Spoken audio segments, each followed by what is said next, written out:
Good morning. Today's the 27th day of September. Welcome to the Lawrence County Municipal Court. We got just a few reviews. We're going to do those, and then we'll start with one sentencing, and then we'll have the new cases, arraignments. So people who have reviews come up to the table to the right, to your right when you're called. Call the reviews. Haley Ann Blake, James Conley, Tyler Kemper Jr., Amber Mills, Stephanie Romans. Haley Blake is case number 23760. Haley Blake? Yeah. Okay, you're Haley. You still at OVP? Yes. Okay. And I paid on my fine this morning. I see that. And we do have a report from OVP.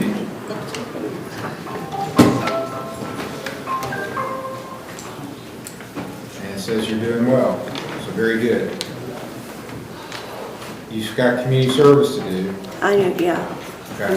And we've got, when is it? It's going to be not tomorrow, but next Saturday and the Saturday after that will be double credit. So you get 2 days credit for doing 1 day. Those are some township cleanup days, but you can still come here at 7:30. Anybody that wants to do community service can get 2 days credit on October the 5th and October the 12th. But you got 5 days you got to get done. You got 5 days of community service you got to get done. Yes. You understand that, right? Yes. Okay. Well, when can you get out here and do some? At the moment, the kids' father's not in the picture, so I'm the only one with the kids. So You don't soon, have other relatives that will help you? Or? I had to pay his sister $20 just to watch him to do this, but I'm working on it, and I promise I will get some done. Okay.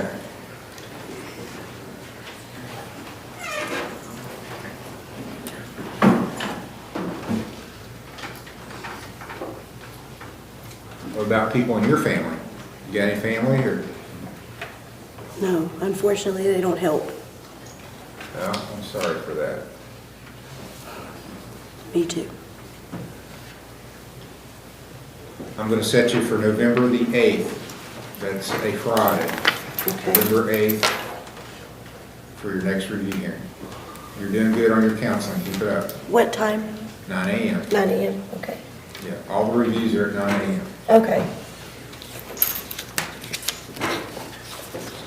Okay, Stephanie Romans is here, 173010. She's at Bethesda. That's all we got to do is get that taken care of. And you're back in residential.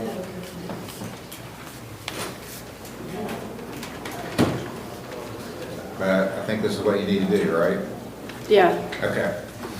Keep working at it. I know you can do it. You've done it before, right? So Yeah. I'll see you in a month. Let's set it for right about a month.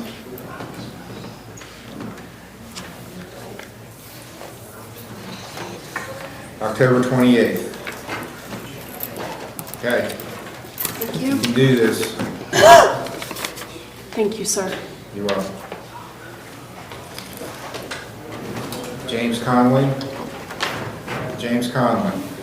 Yes, sir. TRC 222720 and TRD 222537.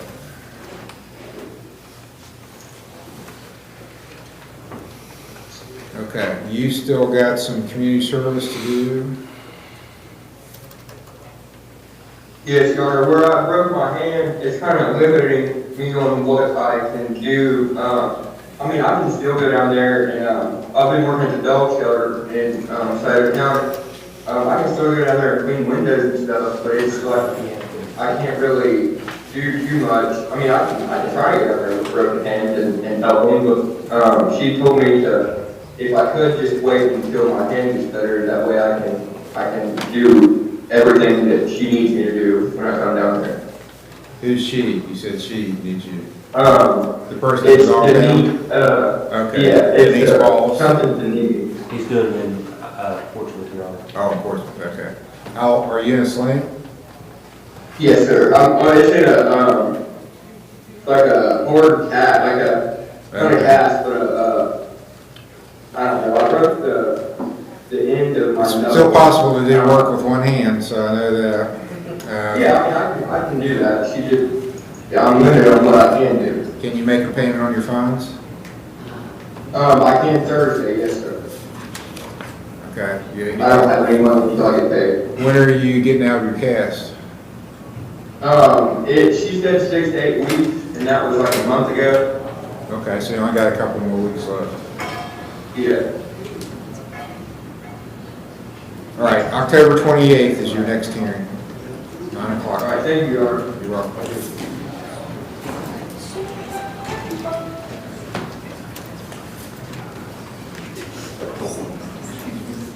Tyler Kemper Jr., 23-630.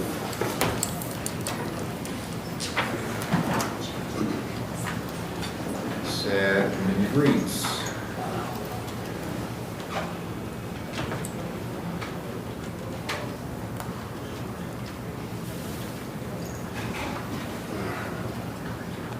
Okay, sounds like you're doing well. They're still working with you on some things though, sounds like. Yeah. I just completed the program and I got a job right now, so as far as my fines and stuff, I can start paying on that. Okay. You got one more day of community service to do. This doesn't say you're finished. Do you think you're finished with ministry? Or? He has graduated, Your Honor. I believe I sent his graduation certificate into Mr. Major. I can double check that and get that sent in either way. I don't have it here, so. All right, I'll get that sent to him today then, but he has completed. Do you know if you have a certificate of I thought it was in graduation? the file, Your Honor, but I'll have to look. If not, I've got it. I know they've sent it to me. Okay, all right, we'll get it filed then. Okay, you still have your fines to pay and one day of community service to do. Okay, I'm gonna go in November for you. What's your work schedule? I'm free Thursday and Friday. I'm off. Okay, so Friday's better for you. November the 8th, that's a Friday. All right. Thank you. November the 8th, 9 o'clock, and actually if you get everything finished before then, you don't have to show up on that date. So do your one day community service, pay off your fines, you don't have to show up. If you haven't done it, you gotta show up. All right. Thank you. You're welcome. Thank you, Your Honor. You're welcome. Amber Mills is here. She's at Bethesda, 23-621 and 23-556. Got a report. Sounds like you're still working on stuff, but you're compliant with what they're asking you to do, so.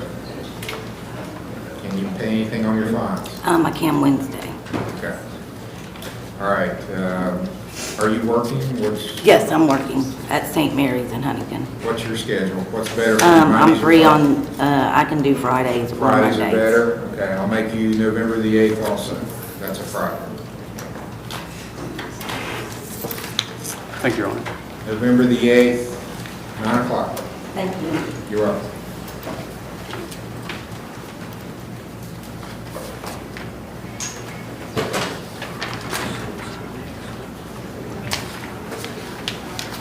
Stanley High versus Glenn Gibson Jr.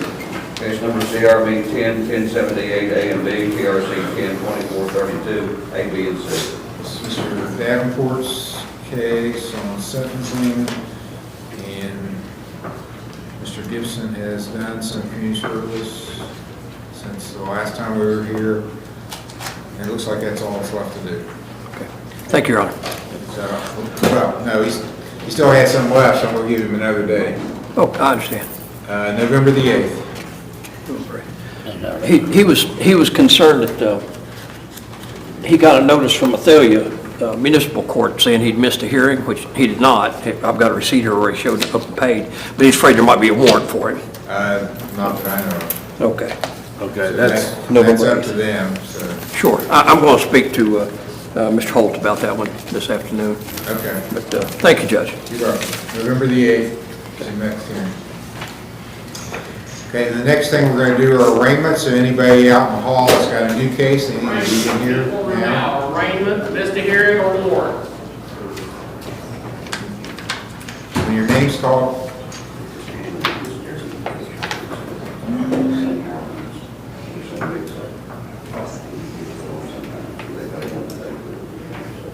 Jeremy Butcher here? You can come on up, we'll do you before the arraignments. State of Ohio versus Jeremy Butcher.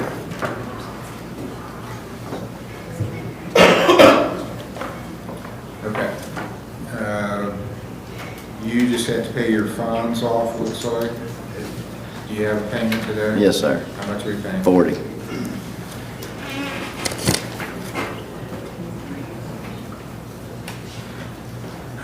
Okay, this was a review today. It's the case number. 19483.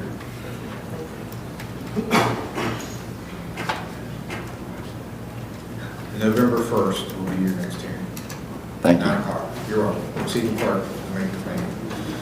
Okay, so the next hearings are the arraignments, the new cases. When your name's called, come up to the table to the right. You have a right to remain silent. You don't have to say anything in this hearing. What you say is on the record. Everything I say, everything you say, it's all going down. It's being recorded. So if you say something like you jump up and say, and I've had people do this, yes, I did it. That's an admission that the state can use against you. So you don't have to say anything. You have a right to remain silent. You have a right to have an attorney. You have a right to have one appointed. You have a right to have bond and to make the state prove any charge against you beyond a reasonable doubt. Those are your rights.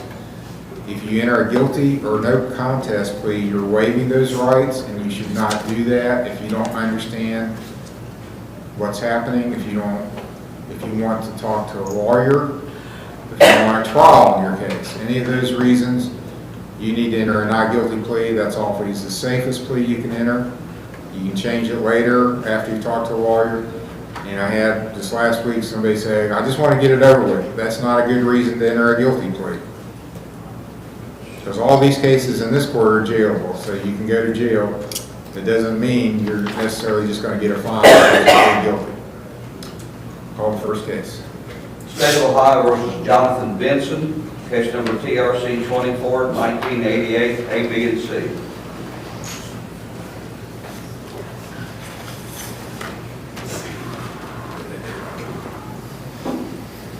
And you're Jonathan Benson? Yes, sir. Mr. Benson, it's alleged that on September the 22nd at 4:17 a.m. in Rome Township, you were operating a vehicle while you were under the influence of alcohol. And it's alleged this would be your third offense within the 6-year look-back period. So on a third, the penalties go up each time you have a conviction. So on a third offense,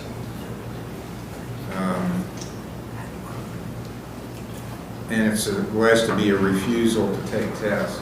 On a third offense, with a refusal, the maximum penalty is 1 year in jail, $2,750 fine, a 10-year license suspension, and forfeiture of the vehicle if it was registered to you. Anybody has a cell phone, you turn your phone off. The minimum penalty is 60 days in jail, $850 fine, 2-year license suspension.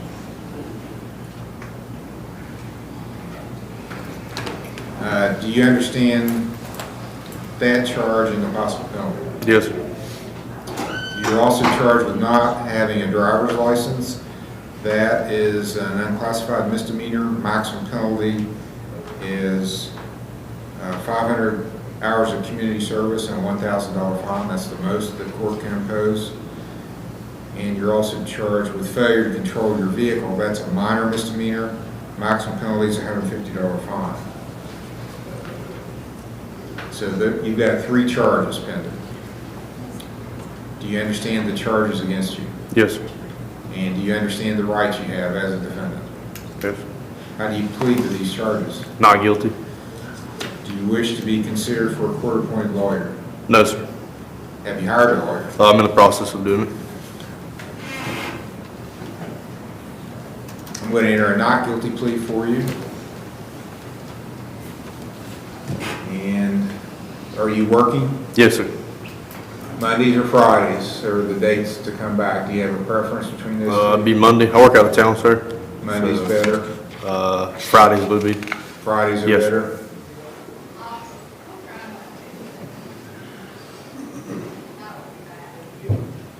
Okay, about the earliest would be October 25th, or I could go into November. Well, November, please, if you don't mind. November 1st. It's going to be your next hearing. It'll be a pretrial at 10 o'clock on November 1st. So you need to be here then unless you hire a lawyer and they tell you they've made arrangements for a different date, and you come the date they tell you. Yes, sir. I'm going to indicate on your file that you will hire an attorney. You didn't post any kind of bond? No, sir. Okay, I'm going to let you sign a signature bond for $3,000. Do you understand what that means? Not really, sir. Can you Okay, explain I'm to going to me? explain it to you. It's like an IOU. You're saying, I owe $3,000, which I will pay if I don't come to court. So Yes, sir. if you get a warrant for not coming, so they're going to be looking for you. Then when they find you, you got to pay $3,000 as a penalty for not coming. But as long as you come to court, you don't have to post any money. Yes, sir. So just come to court, you'll never have to pay that bond or post it. Okay, November 1st is the next hearing, 10 o'clock. Thanks, sir. You're welcome. State of Ohio versus Tracy D. Dillon, case number CRA 24575, CRB 24576. You're Tracy Dillon. Yes, sir. Ma'am, it's alleged in this case number 575 that on May the 1st of 2024 in Rome Township, you were knowingly in possession of cocaine. That's a Schedule II controlled substance, possession of which is a felony of the 5th degree. Maximum penalty for that's a year in jail, $2,000 fine. You're also charged in case number 576 with being in possession of drug paraphernalia, being a glass smoking pipe that had drug residue in it. That's a 4th degree misdemeanor. Maximum penalty is 30 days in jail, $250 fine. Do you understand these charges? Not really. Well, they're not that hard to understand. Well, The state's I believe alleging not two yet. things. Well, I'm going to explain to you and make it clear.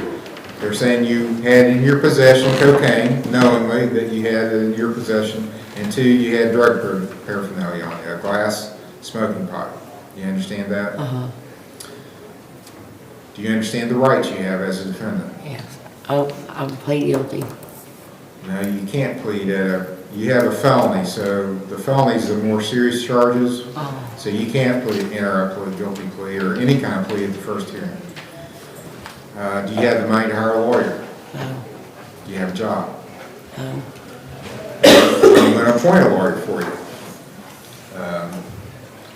Let's appoint Mr. Stratton. So he's here, we'll get him in to represent you, and then I'm going to need the prosecutor to come in too. Okay. This is the prosecutor, Mr. Hill, and Mr. Stratton is going to be your lawyer. This is Tracy Dillon. She has a felony 5 possession of cocaine and a drug paraphernalia charge. Okay.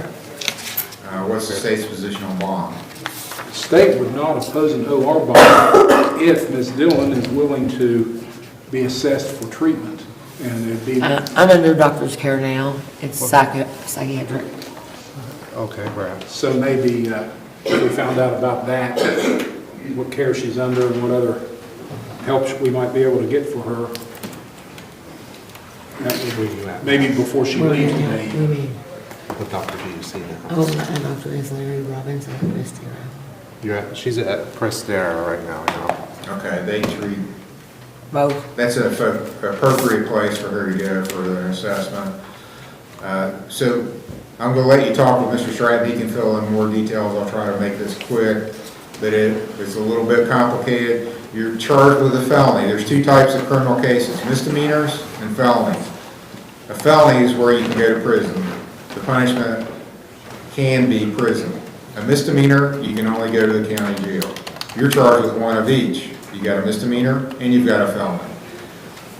Felonies are so serious you have to be indicted by your fellow citizens. That's called a grand jury. They meet in secret, but they only meet with the prosecutor. They only hear what he says, is the evidence they have. they have to put their seal of approval on and say, yeah, we think this person probably committed this offense, so we're going to indict them. That's what a felony charge is.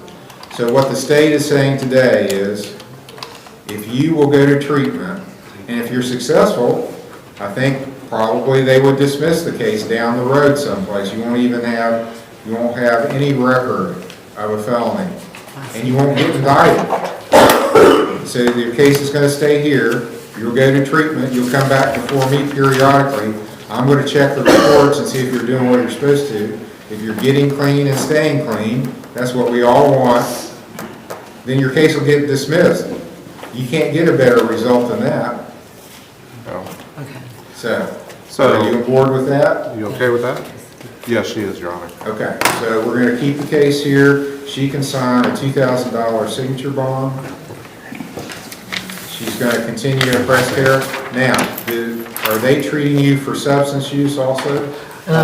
Or just mental health? It's, they're for both. I see an Okay, attorney and that's fine, because typically that's what we see. People have both things going on. It's not just one or the other. So you got to make sure you tell them, and we may need to have her sign a waiver so we can get a report. You're going to have to bring me reports as to what you're doing. Okay. You know, I need to see what they're doing, and the prosecutor wants to see it, what you're doing. How long do you want me to wait? No, you just keep going. You have an appointment set up now? You've been She going? goes every 2 weeks, Your Yeah, Honor. the 10th I go back. Okay. Are you in, do you know what the MAT is, medically assisted treatment? Are you taking Suboxone or anything like that? No? Okay, that's fine. But I need reports from Prestera as to what your treatment is and how you're doing. So Okay. you may have to sign something in probation for them to release that information. Okay, we'll go over there after we leave here. Okay, and then we'll need to come back. Probably after the 10th would probably be the best. I'm sorry? After the 10th, after her appointment. Okay, yes. That's when her next appointment is, October 10th. Yes. The 15th would be good if we think we can get a report by then. That's a Tuesday now, that's not, because the Columbus Day is the 14th. Yeah, I'm good on that Tuesday. Okay. October the 15th is going to be the next hearing. It will be on the docket as a preliminary hearing and pretrial at 10 o'clock. All right, thank you, Your Honor. You're welcome.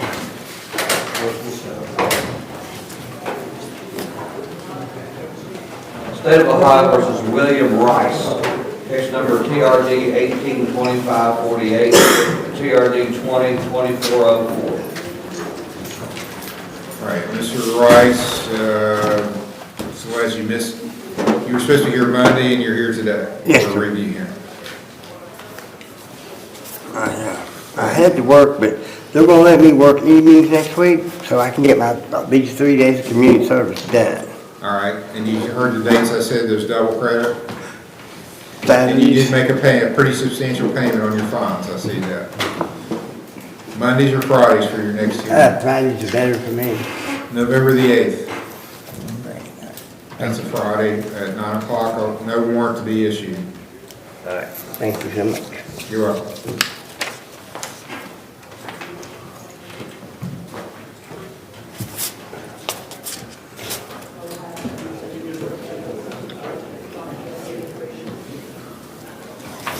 State of Ohio versus William Kaplinger.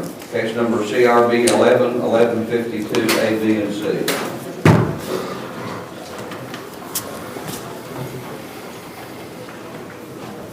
This is a sentencing, and this was set for Monday also. You've got quite a bit of community service and fines to have to pay. Yeah, I'll have You did make a payment September 13th. I was gonna make another one today. How much are you paying? I was gonna do 100, but I only got to work it one day, so we call it rain, so it'll be $40 today. All right, see the clerk make that payment. I'll cancel the bond, you have a bond up, so I'll cancel that. I'll let is it Mr. Sowers that posted your bond? Yeah. I'll let him know that you appeared. I assume he called you. Yeah. And you want it on Monday or Friday for your next hearing? Friday. November 1st. 9 o'clock, that's a Friday. I'm sorry, 10 o'clock, because you have a bond up, so it'll be sentencing. So 10 o'clock, November 1st.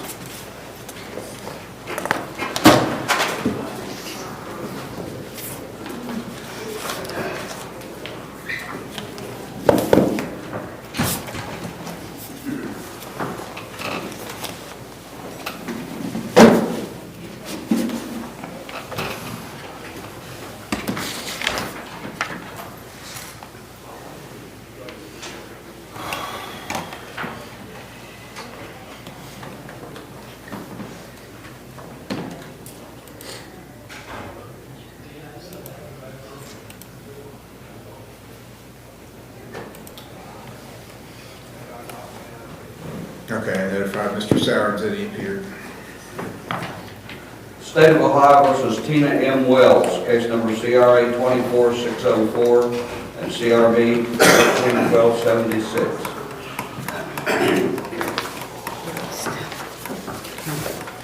Discharge papers. Okay, you got a new charge and an old charge.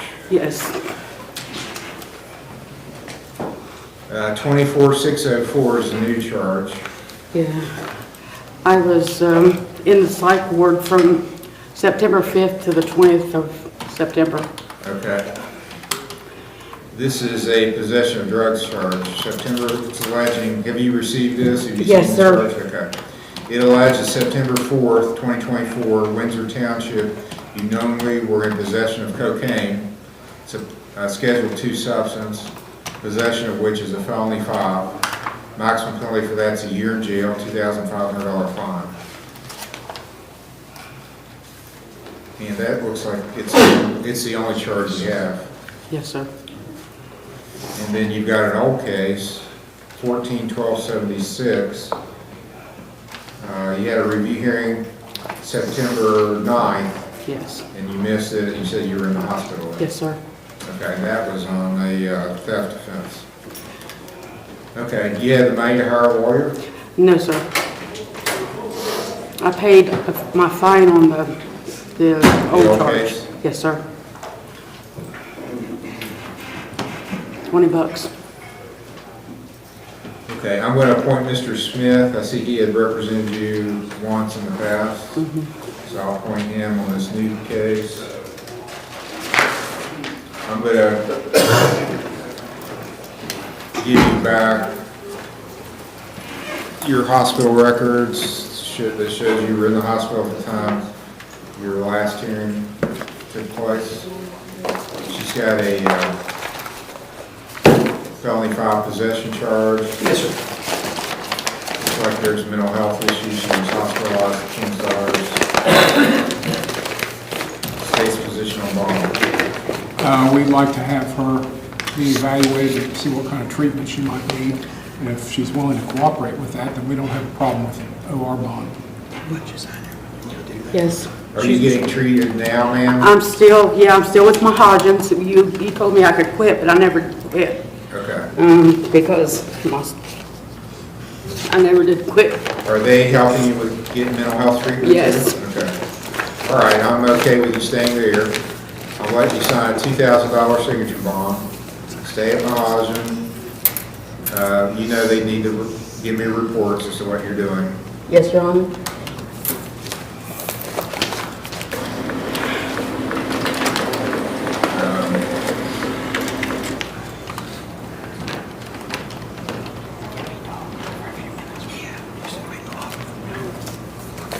What's your schedule in October, Mr.? Judge, I'm here the 4th, 11th, or 25th, or 28th. Okay, let's make it the 11th, October the 11th. I can do 2 weeks. Thank you, Your Honor. You're welcome.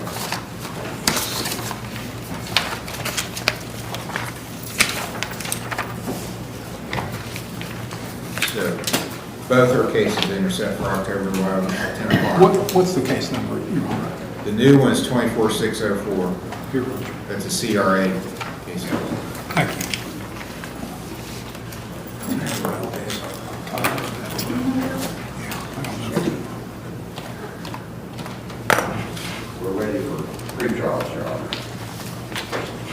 Okay, we're gonna start some pre-trial, so we need lawyers that want their cases heard, need to be in the courtroom, and the client. If there's anybody out in the hallway's got a pre-trial, they need to come in. State of Ohio, Mr. Kyle Badgett.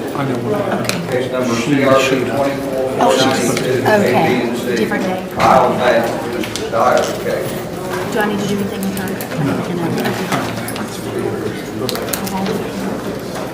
Mr. Steyer in the courtroom.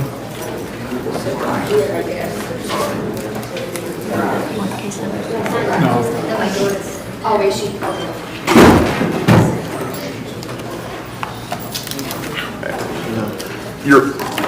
May it please the court, Your Honor, I've discussed this matter with the state, I would say backstage, but in the jury room. And at this time, we're gonna need to do a little bit of discovery on this matter, I believe. The state wants to look into a couple other issues. I'd like to see the evidence that the state allegedly has, so we need to reschedule this. We will waive time constraints to keep that, to accommodate the court schedule.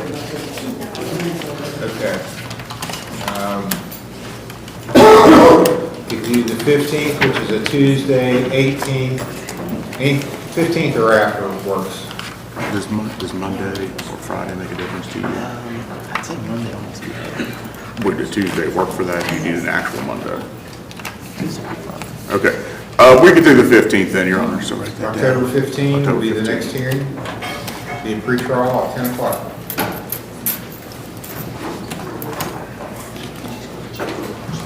State of Ohio, Mrs. Jamie Allen Baker, case number CRA 245. So just go ahead. You guys don't have to stick around. Jamie Allen Baker.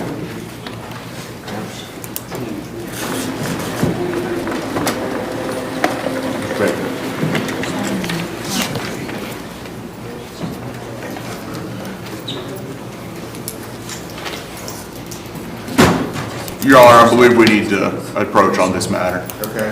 May.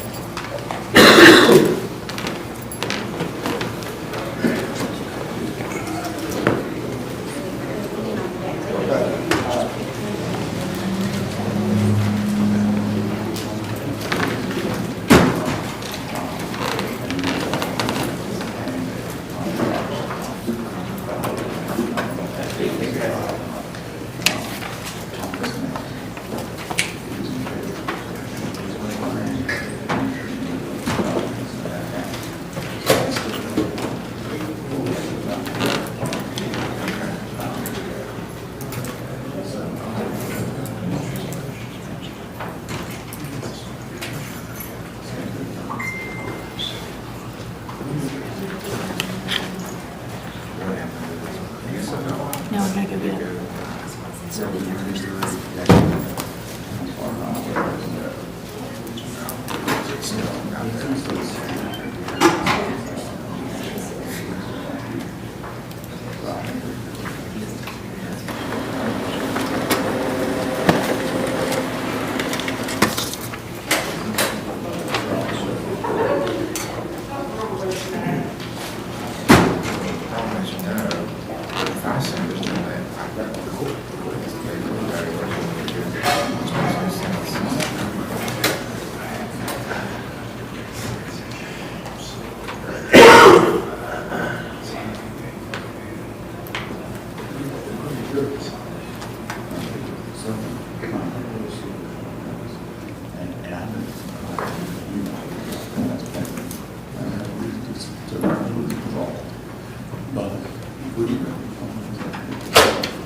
So come back in 6 weeks and see where we are again and make the specifications.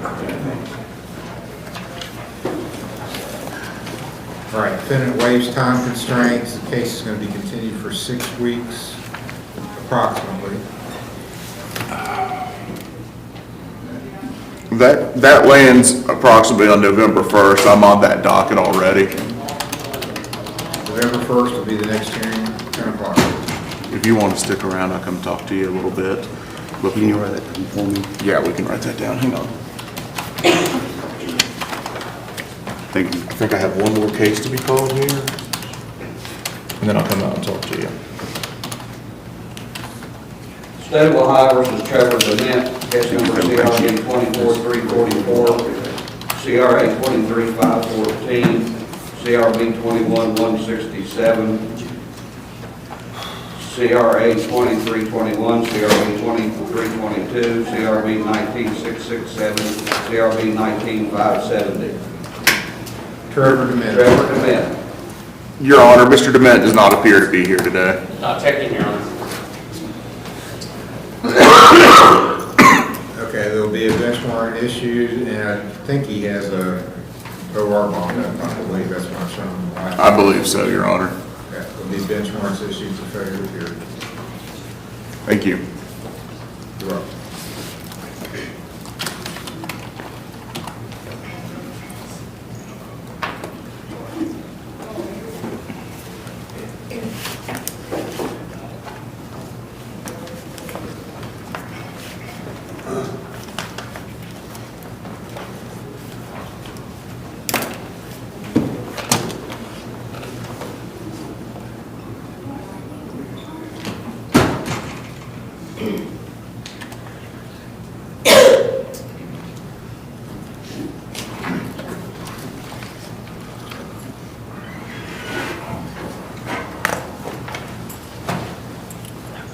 State of Ohio versus Jamie B. Bias, case number CRB 24-603.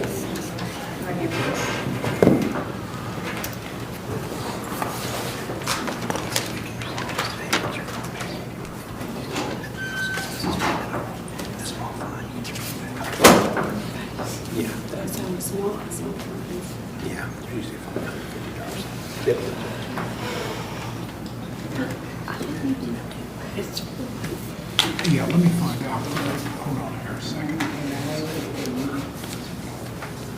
This is Mr. Smith's case, except for a pretrial.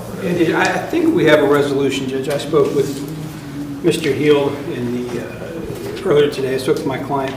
This is an M4 trespass. I believe the state would recommend a 30-day jail sentence, all of which would be suspended, fine up to the court cost, and a stay away, or I guess from this residence. I want to, is Hannah Ferguson here?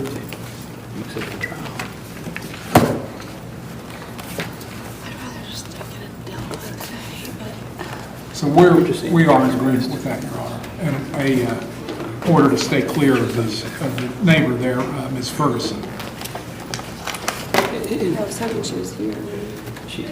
And Judge, they confiscated her phone. There's a video one. I'm assuming the state will put the order is to be released to the sheriff today, or by the sheriff to my client.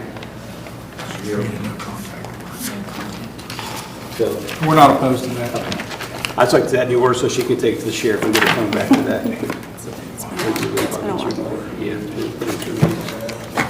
Okay, so what plea does she wish to enter today, Mr. Smith? No contest, stipulation, finding guilt, Judge. Is that correct, Ms. Potts? Yeah, no right to do it. You have a right to make a statement if you wish. You don't have to. Do you have any statement you wish to make? It's okay. All right, I'll accept your plea. I'll impose a $100 fine and court costs. 30 days in jail, suspended.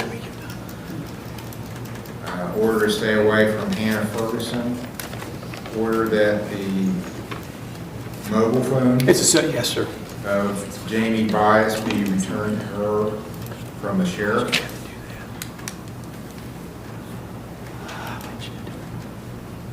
Level 5 probation for 2 years. Review hearing will be March 24th of 25. Ms. Bias will need to go meet with Mr. Major, who will be her probation officer. And after that, she's free to go. That'll be it. review hearing March 24th, 9 o'clock of next year. 9 o'clock. 9. Your participation, I'll get that order, bring it to you. We'll need her to sign the no contact. Okay, there'll be no contact order she'll need to sign. So she can't. Ma'am, you'll just come over here and You need to sign. sign.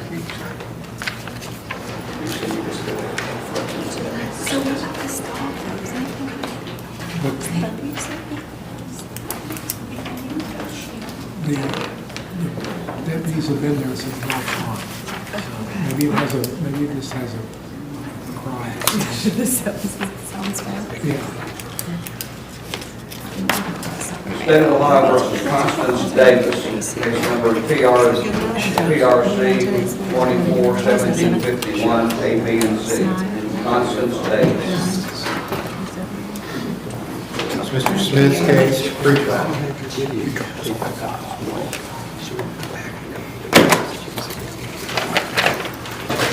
Judges, the case discovery has been filed.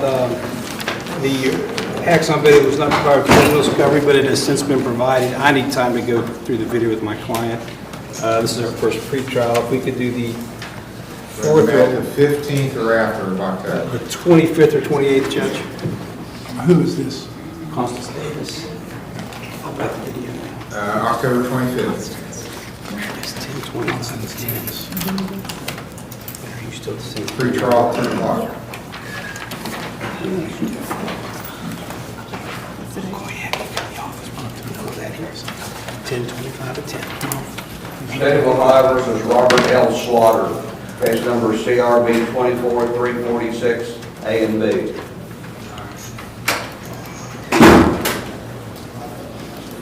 Robert L. Slaughter.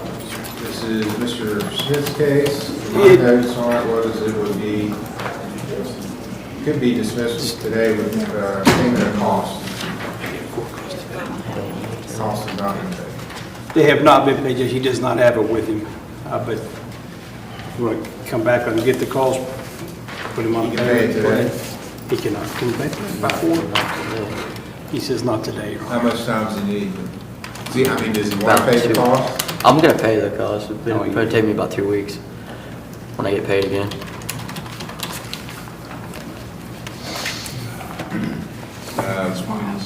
You said the 25th is The 25th or 28th, yes. These are not. October 25th? I can do that, yes, sir. Friday. Same thing, if he pays the cost before then, he doesn't have to appear. I'll send you away by then. Check defense. $150. We'll check with the clerk just to make sure. All right. Thank you, Judge. You're welcome. State of Ohio versus Christopher J. Blevins, case number CRB 2286, PRC 21595, A and B, CRA 21462, CRB 19439. Hey Chris, you done with this new service? Don't have a paper, just a service coordinator doesn't have to do this morning. Christopher Blevins is at OVP, and he's being represented by Mr. Stratton. So is that done? No, I still have 15 hours left. He still has 15 hours community service left, Your Honor. Okay. How much money do you have? $50. He has $50 to pay on his fines today. All right, very good. That's good. His report from OVP is good, his screen is good. 86. Okay, good job. Thank you.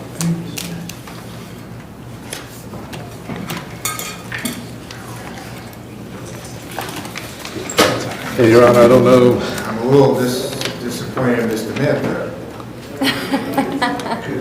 Mr. Hill. Oh, yeah. Well, you know, we I knew it got was Reed coming. Carrico playing up there. Yeah, we got Reed. And he's doing really well, so we're happy about that. He was Is never he going gonna change how people act up there then? Oh, Well, you know what, he's a They're really gentleman, jerks. there's no question he knows how to behave, so maybe he'll bring a little civility up there in Morgantown. It would be a hard job, but if anybody could do it. Yeah, I mean, he'll have to work on it 24/7.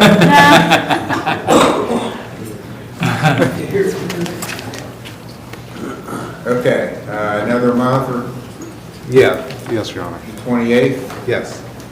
October 28th. All right, keep working. I'll keep you out of trouble. Thank you.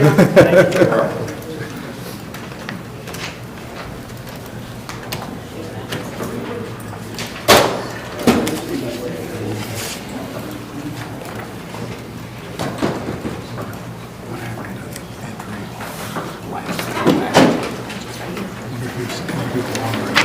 State of Ohio versus Troy Dwayne Edwards, case number CRA 24594. Just it. I'll do all together. This is Mr. Sheridan's case. Do we have a letter from OVP? Are you supposed to fax it or something? I told him I had to call him. Do you have a letter from OVP, Your Honor? I do not. Mr. Min is here. No, who is it? Troy Edwards. Troy Edwards. Which one are you going to? OVP in Parkerville? Okay, let me call down there.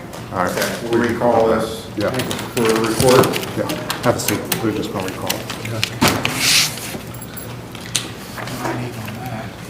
State of Ohio versus Caleb C. Lawson, case number CRB 24567.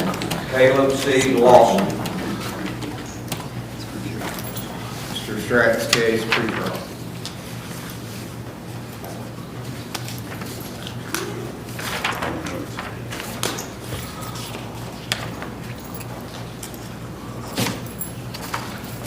No word from Mr. Lawson? No, Your Honor. Bench warrant for failure to.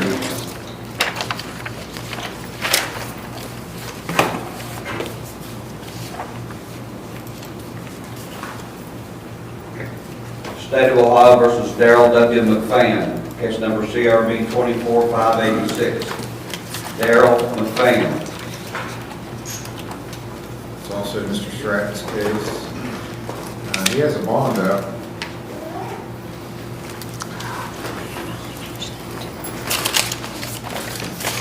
That's what it says on the outside of the file.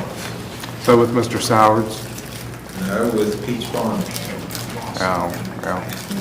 He's one of your fellow Scioto County guys. Yeah, I prefer Sowards.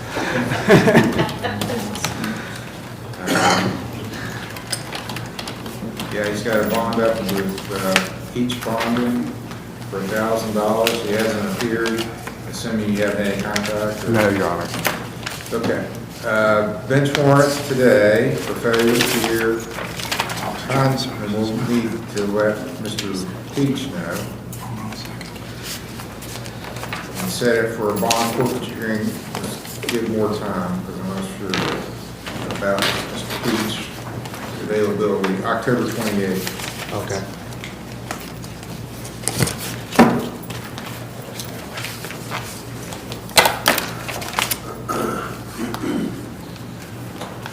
We'll have the clerk contact Peach about the bond forfeiture hearing October 28th. That'll be at 10 o'clock.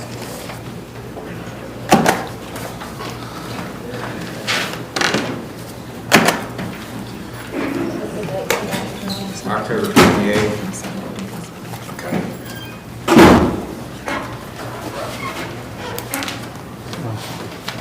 State of Ohio versus Jordan Wiley, case number CRB 24565. She's appearing by teleconference and she's at the Bluffs. She's at the Bluffs, yes, Your Honor.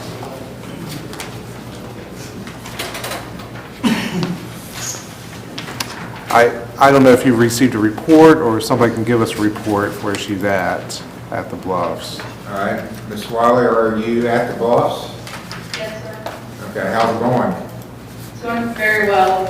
Good. Is there anyone there from the Bluffs that can give us a report as to your progress? She said no progress, excuse me, but she can send it. Okay. And I'm not with them right now. Where are you right now? I'm at the Bluffs, I just mean I'm not with my case manager. Okay. Mr. Hill, do you have any input on that? No, we're pleased that she's there and hopefully making progress. I wanted to check and see if her husband was here, and I don't have his name right in front of me. Brandon Roberts. I guess he's not here. So we're okay with continuing on with her in treatment as long as there's a time limit. Yes, that's no problem, Your Honor. Okay, and I feel pretty confident after this question, from my memory, what's your due date? I'm April the 4th. Okay. I don't usually ask that question because I've got burned on it a few times. embarrassed both of us, but I remembered you said you were pregnant the last time we were here, so.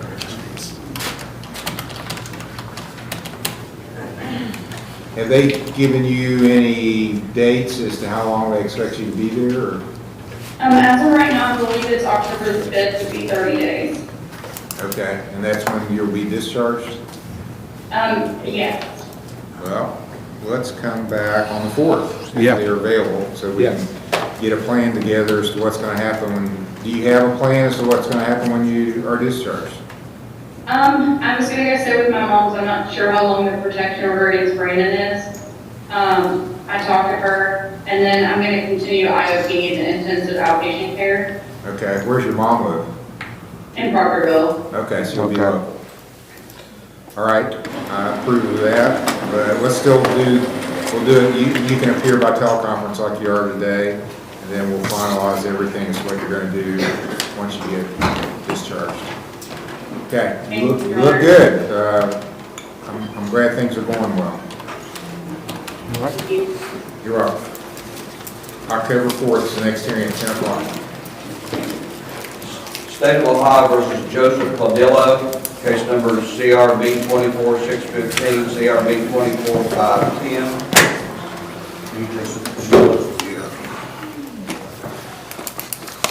This is a new charge. I don't know, George. Okay, there's a new charge Protection here. order. She Wait. Your Honor, we acknowledge receipt of the complaint for the new charge, waive reading of the complaint, and our plea of not guilty. Okay. Okay. Is this with OVP? Great. And he has an appointment with OVP, Your Honor. I have that, and I've got the thing from Wendy's. Is Claudette Gibson here? This is, he didn't think much of this. Well, we didn't really talk about everything we reported, so, but he doesn't think much of this. Okay.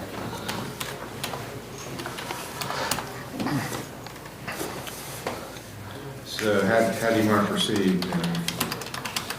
Your Honor, we'll set it for a pretrial. I asked for a signature bond, of course, on this new charge.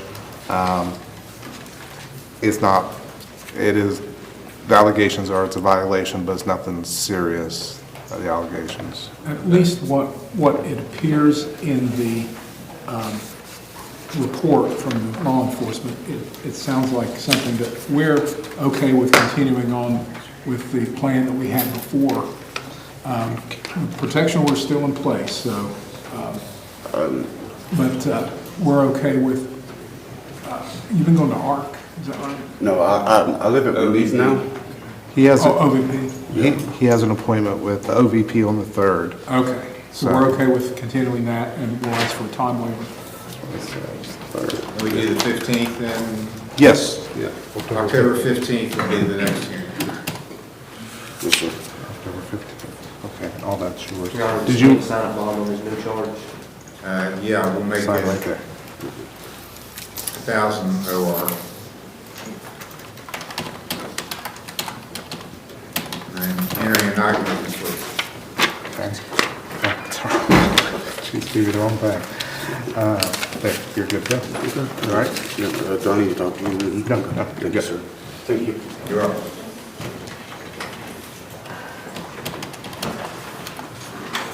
Laura Ross.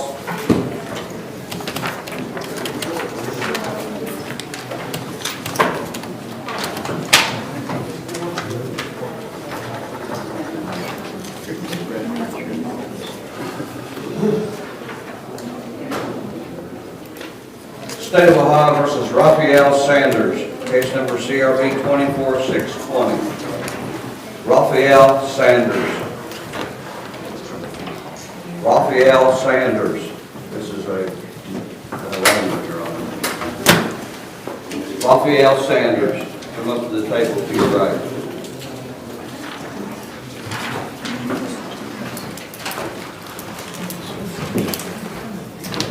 Sir, you're Raphael Sanders? Yes, sir. The bail sent you a copy of the charge filed against you. It's a theft offense. It alleges that on September 23rd, you purposely tried to deprive Walmart of property without their consent. It's a theft offense, maximum penalty 6 months in jail, $1,000 fine. Do you understand the charge? Yes. Do you understand, well, you weren't here when I explained the rights, were you here when I explained the rights of the defendant? Yes. Okay, do you understand those? Yes. Any questions before you enter a plea? No. What plea do you wish to enter? Guilty. Guilty means you're admitting the charges are true, it waives your right to have a trial and to have a lawyer. Yes. Is that what you want to do? Okay. What I do typically on these, because we get a lot of theft offenses from Walmart, and over the years I've found that a lot of people that are stealing from Walmart have substance use issues. So I make everybody do a drug screen that pleads guilty. So go do a drug screen. I'll send it to you after I get the results. So go with Mr. Cooper, he'll show you where to go do the screen.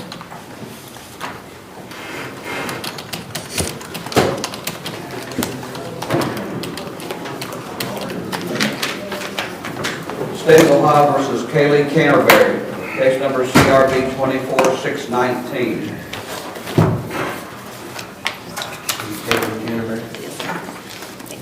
Hey, Josh, can you give these to And Sean? you're Kaylee Canterbury. Yes, sir. Ms. Canterbury, you have a theft offense charged alleging that at Fayette Township, September 23rd, you purposely deprived Walmart of property without their consent. First degree misdemeanor, maximum penalty 6 months in jail, $1,000 fine. You understand the charge? Yes. And you understand your rights? Yes. How do you wish to plead? Guilty. Guilty is an admission that the charges are true, waives your rights to trial Yes. and a lawyer. Yes. Okay, same thing, I'm going to order you to go do a urine screen, I'll do the sentencing after I see what the results are. So you go out to the left, I'll show you where to go to get the screen done. Okay.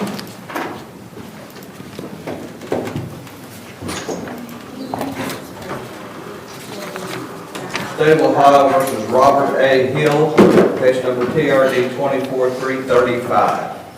Robert Hill.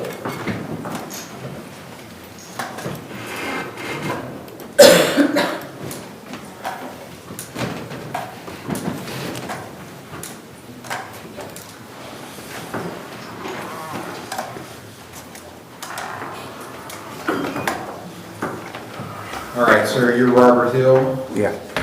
Mr. Hill, it's alleged you had missed a review hearing on August 23rd of this year on a violation of restrictions on your driver's license. And it looks like you wound up getting arrested on that warrant and had to post a bond. Is that right? Yep. Do you admit or deny you missed your hearing back in, was it August? Yeah, August. Yeah, I was at a doctor's appointment in Columbus and forgot all about the hearing. It looks like you forgot all about the case because you haven't done anything on it either, have you? I've been, I have medical issues. Okay. Getting ready to have surgery on my foot.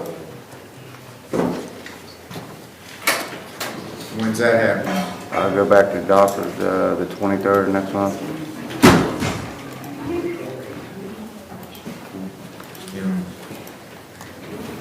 Are you going to be in a cast or what are you going to do?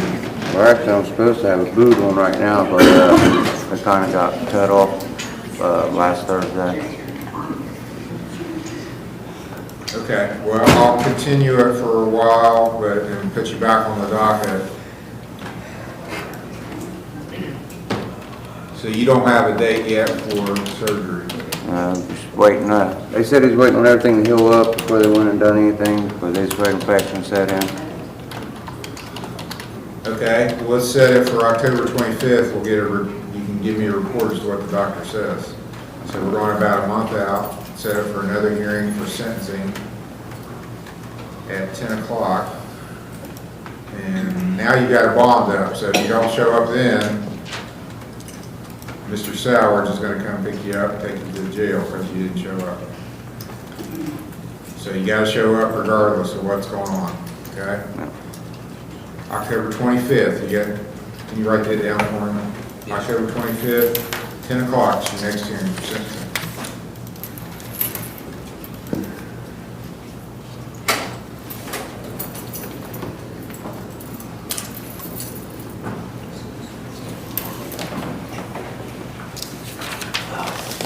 Thank you.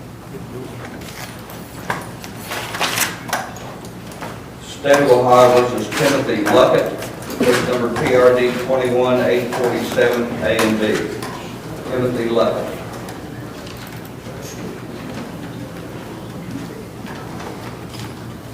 Timothy Luckett.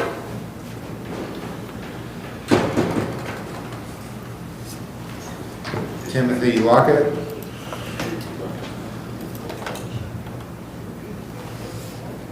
Looks like he was arrested on a failure to appear. Is he in jail? Now he's got a bond up. He posted a bond.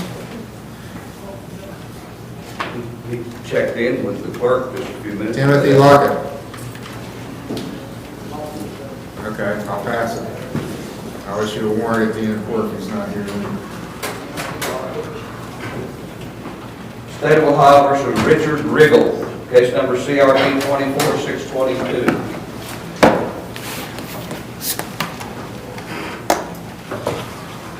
Richard Regal, is that you, sir? Yes, sir.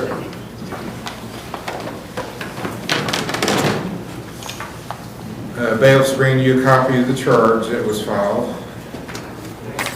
It's case number 24622. The state's alleging that on September 23rd at Rome Township,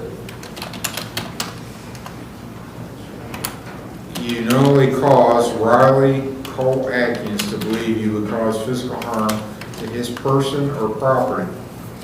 That's a menacing charge is the filing against you. It's a 4th degree misdemeanor.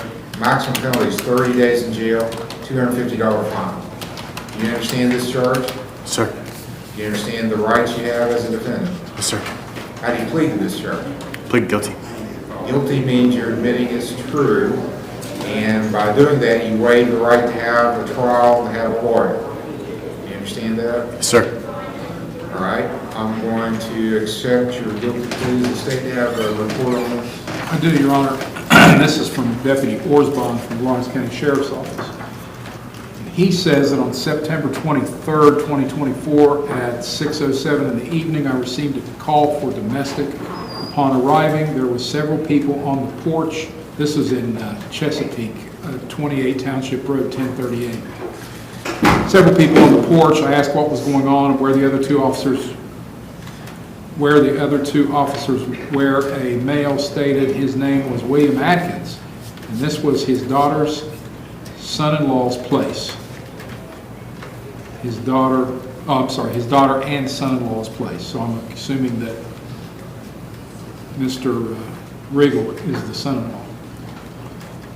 William stated his son-in-law has been drinking for 2 days and has been trying to fight with family members. William stated the other two officers, Deputy Mullins and Chesapeake Officer Ferguson, was in the home with his son and daughter-in-law.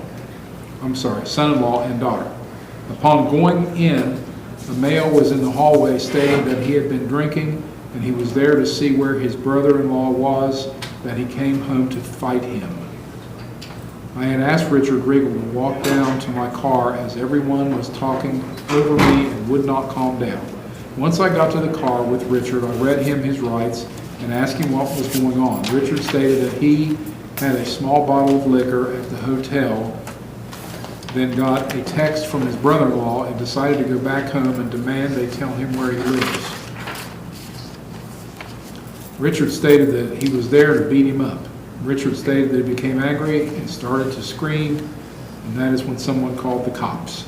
Roberta Riggle stated that she was upset and has been drinking for a couple of days and decided to go to a hotel room and sleep it off the night before, but then got up and started drinking again. He came home and started arguing with everyone, trying to fight. He was mad and stated that he was going to hurt her brother Cole. Tracy Gordon stated that Richard keeps screaming that she better tell her where her son was because he was going to hurt him. Tracy stated that he was very angry and she did not know what he was capable of doing. Tracy stated that he's been drinking, trying to fight anyone he could for the last 2 days. William Atkins stated that Richard had been drinking for 2 days and has been pushing him or his son to fight with him. William stated that he did not pay attention to Richard and told him he was disappointed in the decisions he was making, that he had 2 kids to take care of and needed to do better. Williams stated that he wanted to know where his son lived so he could beat him up. Catherine Riegel stated that her son gets very angry and that he was or would hurt someone when he gets drinking, that she was used to him threatening her, that he has been that way for years, but if we did not show up, she feared he would start tearing up the house.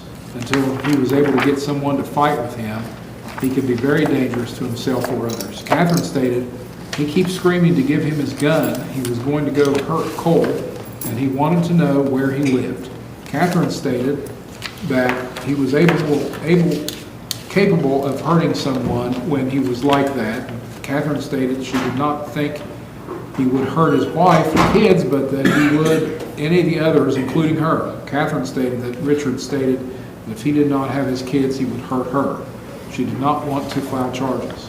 Riley Cole Atkins stated that Richard contacted him and stated that if he did not get his stuff together and do better, that his sister would leave him. And that was when Richard stated he would kill him over a text.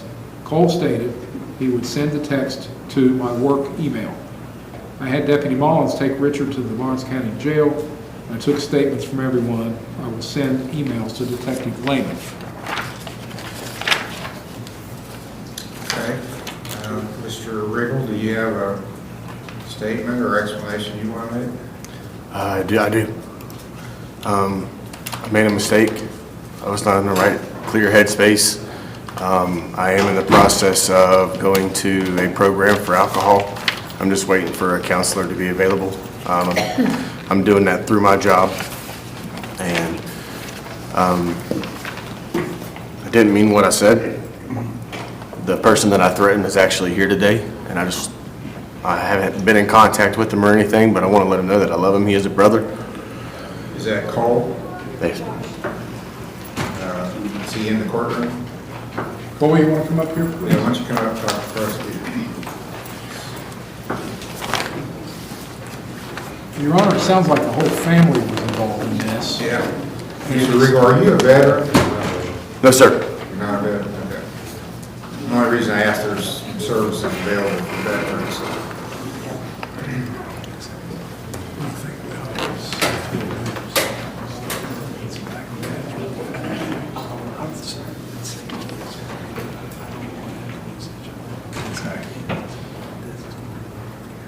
You did say you're working, Mr. Riggle? Yes, I have contacted through my HR department. My company has a program where through my insurance I can actually go get help with the alcohol problem that I have. I've already been in contact with them. They said it would take up to 48 to 72 hours for counselors to respond back with availabilities.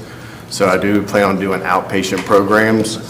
If that doesn't work, my second step is inpatient. Where do you work, sir? I work at Centos, Huntington, West Virginia.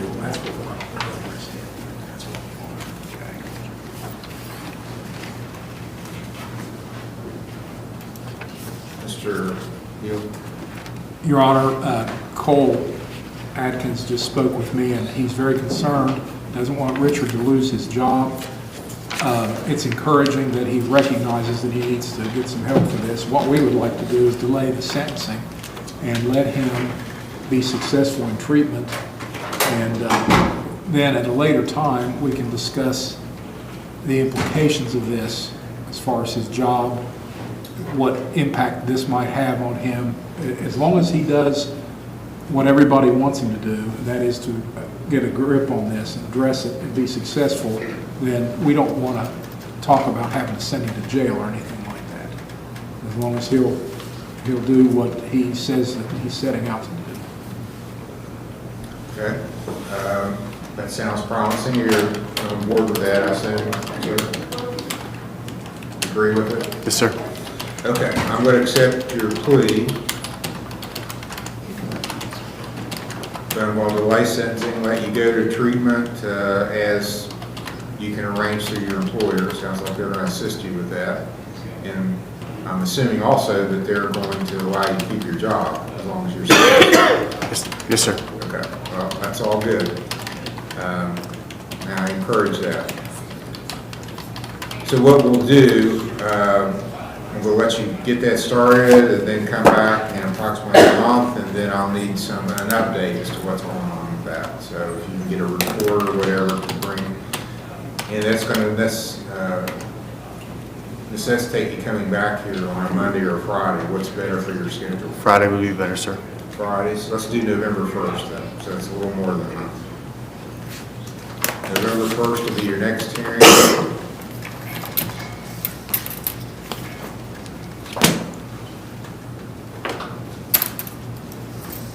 I'm going to let you sign a signature bond of $1,000. That's, no, you've got a bond up, okay, so we don't need that. His bond will be, I'll continue the bond you posted. I'm going to make a condition that, just from what I've heard, I don't think you should be consuming alcohol. So I'm going to make a condition of your bond that you not consume any alcohol. I have wiped my house clean of it, so. Okay. I think that's a good idea.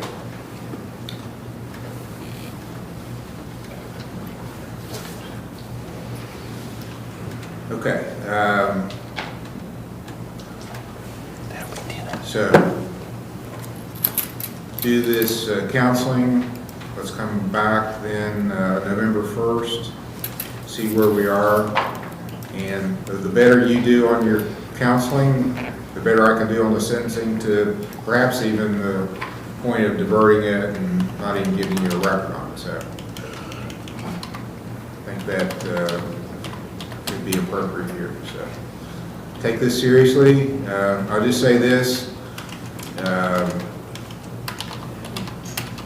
The more recent scientific evidence on alcohol is there's no amount, they used to say a little bit of alcohol is good for you, it's good for your cholesterol and so forth. Now they're saying there's no amount of alcohol that's good for you. It's damaging to your chromosomes, it's poisonous, there's no amount you can take that's good. So I've even adjusted my own behaviors because of that. So I used to drink a little bit more than I do now. I drink very little.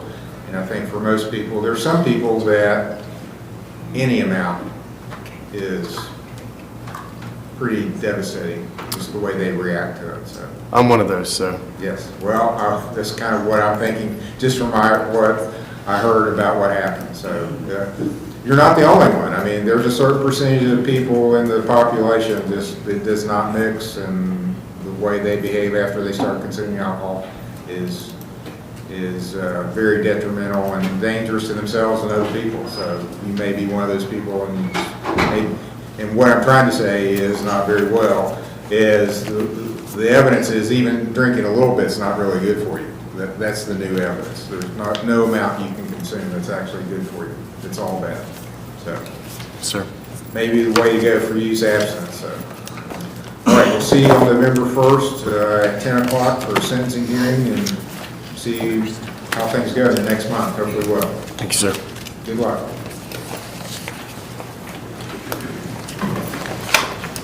May I approach, Your Honor? Yes. Well, actually, I just don't need to actually approach for this.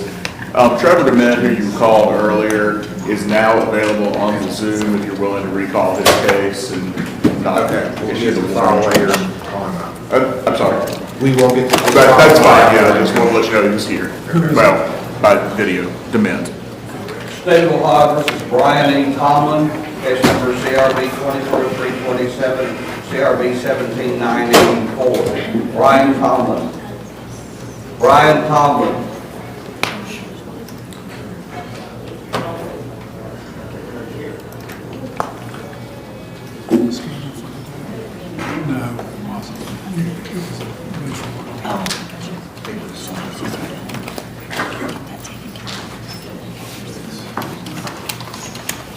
All right, this is set for, arraignment on, you had a sentencing on September 20th, 10 days ago. It's alleged you weren't here then.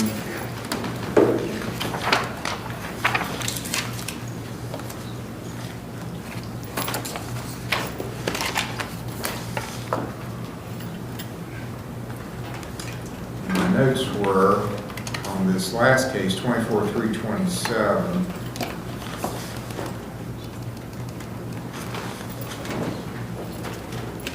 Your Honor, if I may, I have a note also. If this is the same Mr. Tomlin, on 8/12, he was ordered to be here at community service on 8/13 and was not here. Okay.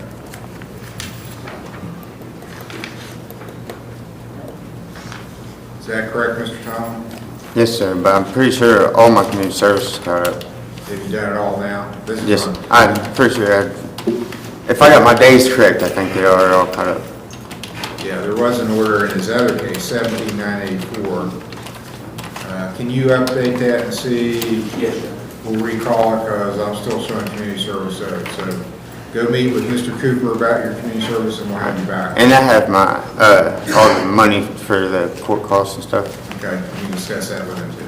And, well, we were going to, you talking about, we were going to dismiss it upon the payment of court costs, so if he's got that. I tried to pay accomplish this that. morning, she just told me to wait.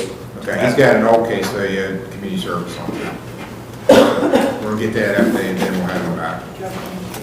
State of Ohio recalls Raphael Sanders, case number CRB 24620. Raphael Sanders.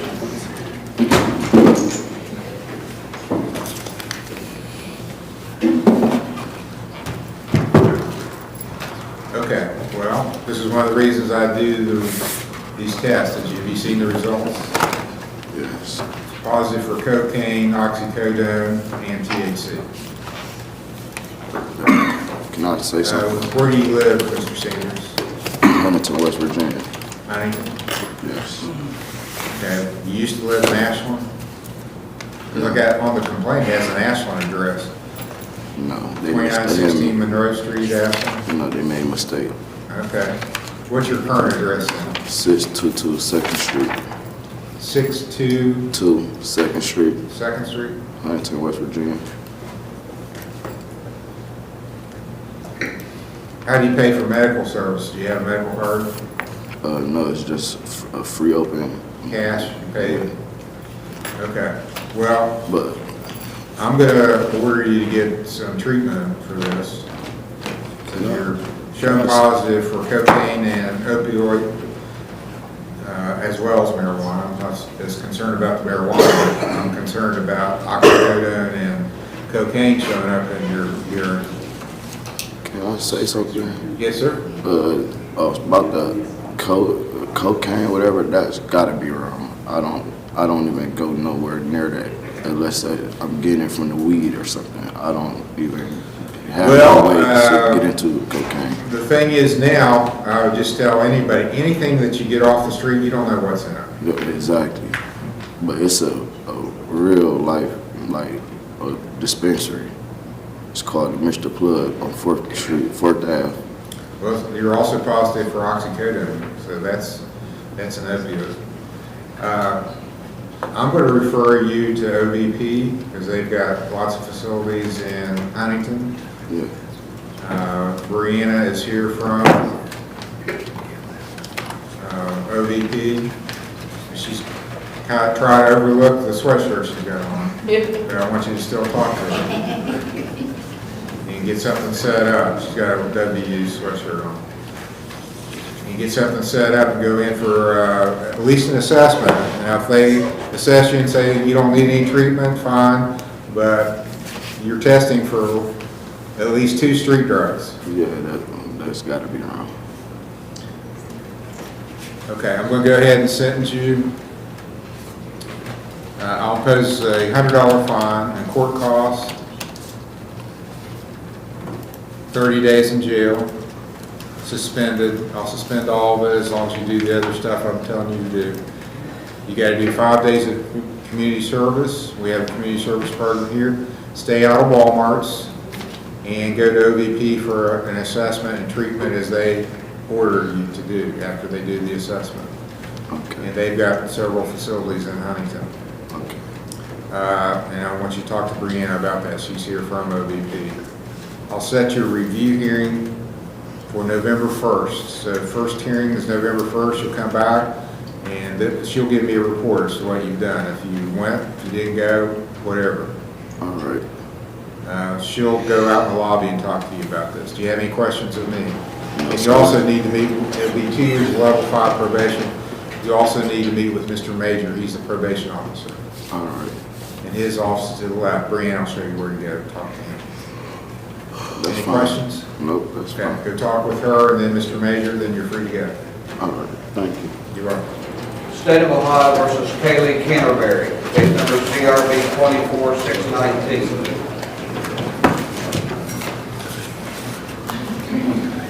Okay, you tested, I'm assuming you two maybe were together? Yes, Okay. You did not test for cocaine, but you tested for oxycodone. yes, sir.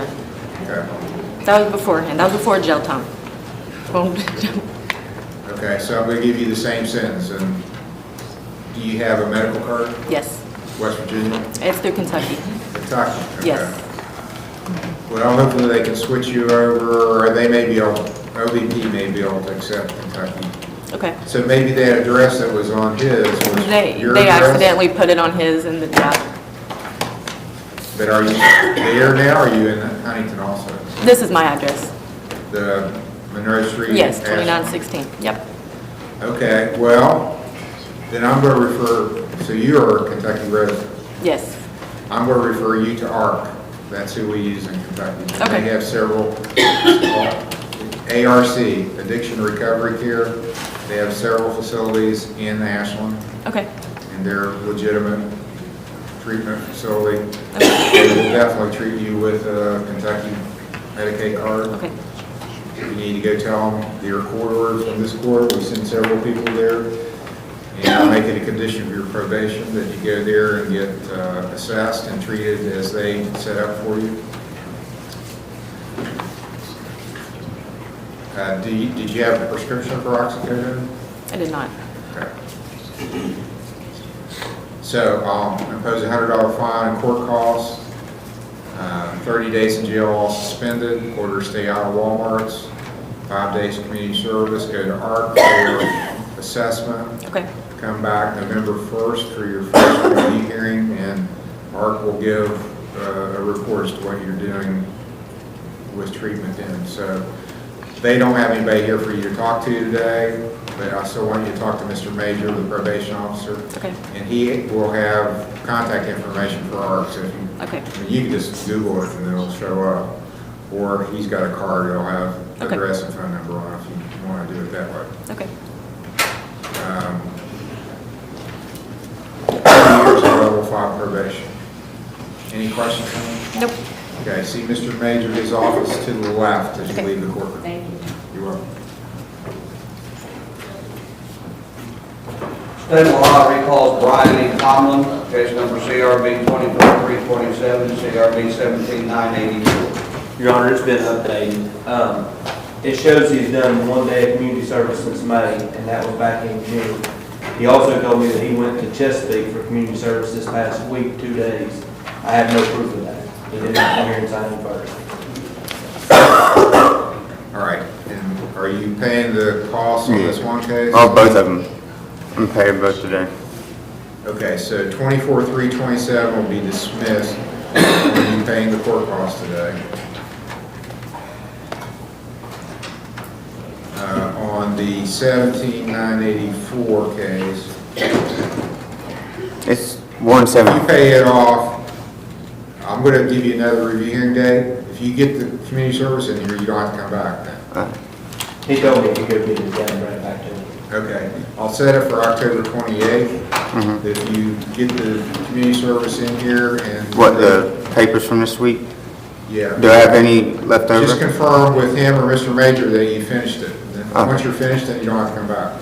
Sounds good. But if you don't get that done, you gotta come back October 28th or you get a warrant. That's all. All right, sounds good. Appreciate that. It's the last Monday in October. Thanks, sir. You're welcome.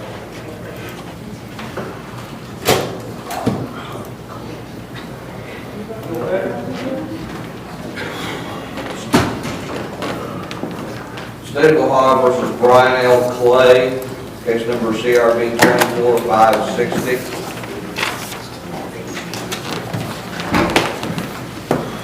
It's Mr. Smith's case for pretrial.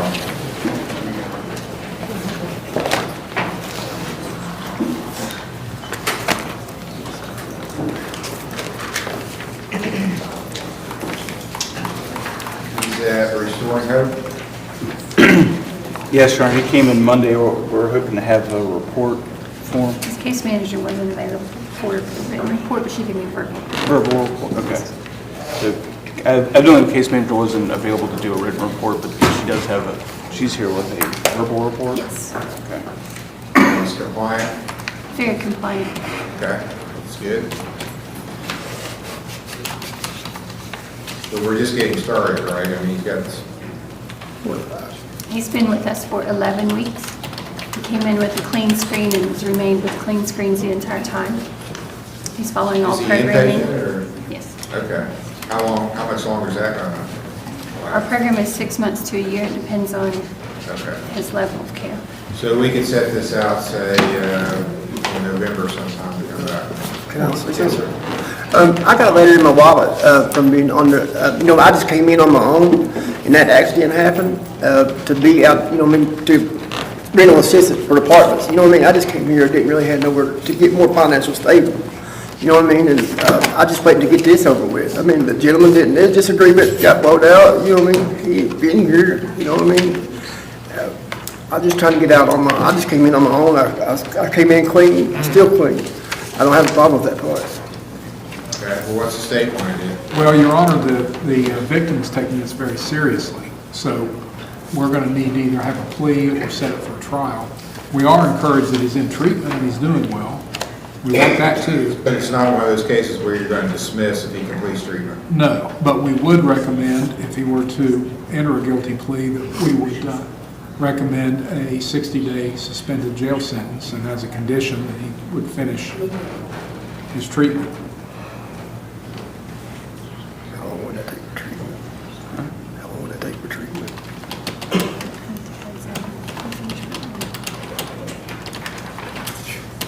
I came in here on my own. I got in trouble.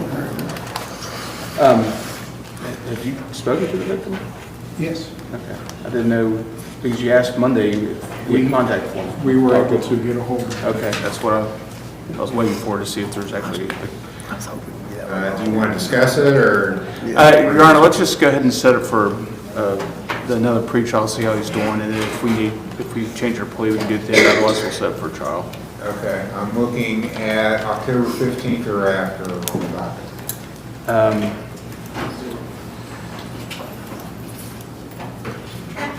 We can do the 15th, Your Honor. That's a Tuesday. Well, oh, okay, I forgot what to call it. 14th is Columbus. Right. No, the 15th is fine. Okay. October 15th will be the next hearing. Pre-trial, 10 o'clock.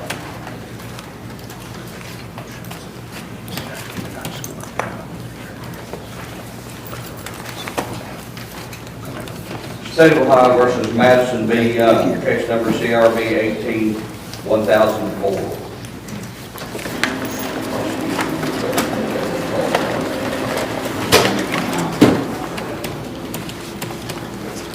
Madison Young. Okay, this is an old case, the state wants to know. An assault. Looks like it, or I don't know if it was even served.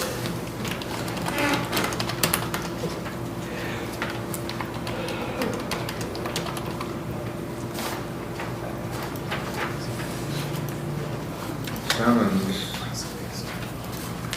was issued, it doesn't look like it was ever served, so it's 6 years old, state wants to know it, so.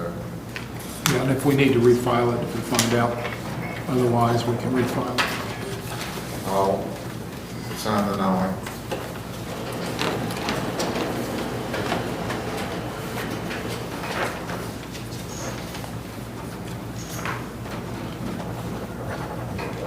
State of Ohio versus Joey M. Lewis, case number CRB 24569. Joey Lewis.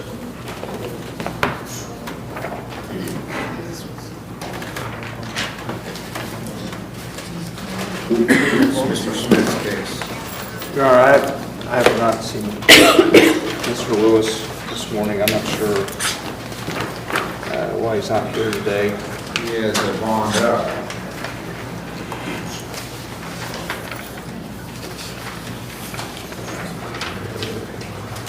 through Mr. Sowers. Yeah, I see that one, looks like $1,000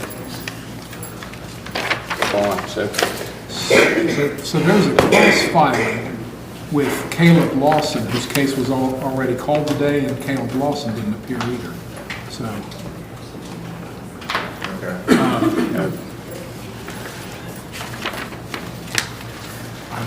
why is there? I'm not going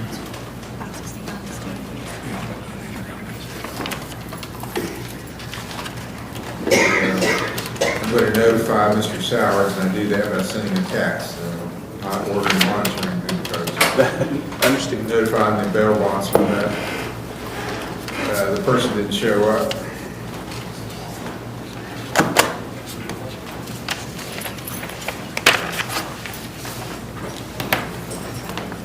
It's a little harder to do one-handed.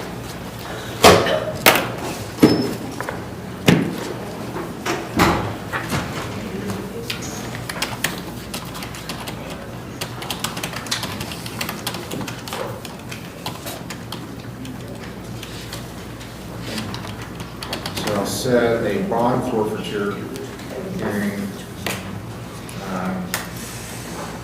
October 21st. The warrant issued today,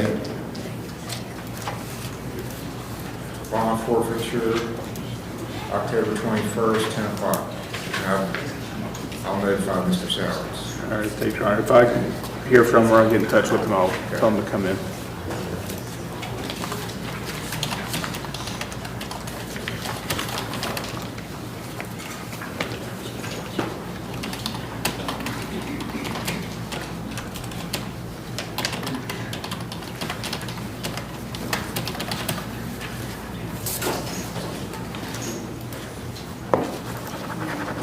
State of Ohio versus Laura L. Ross, case number CRB 24572.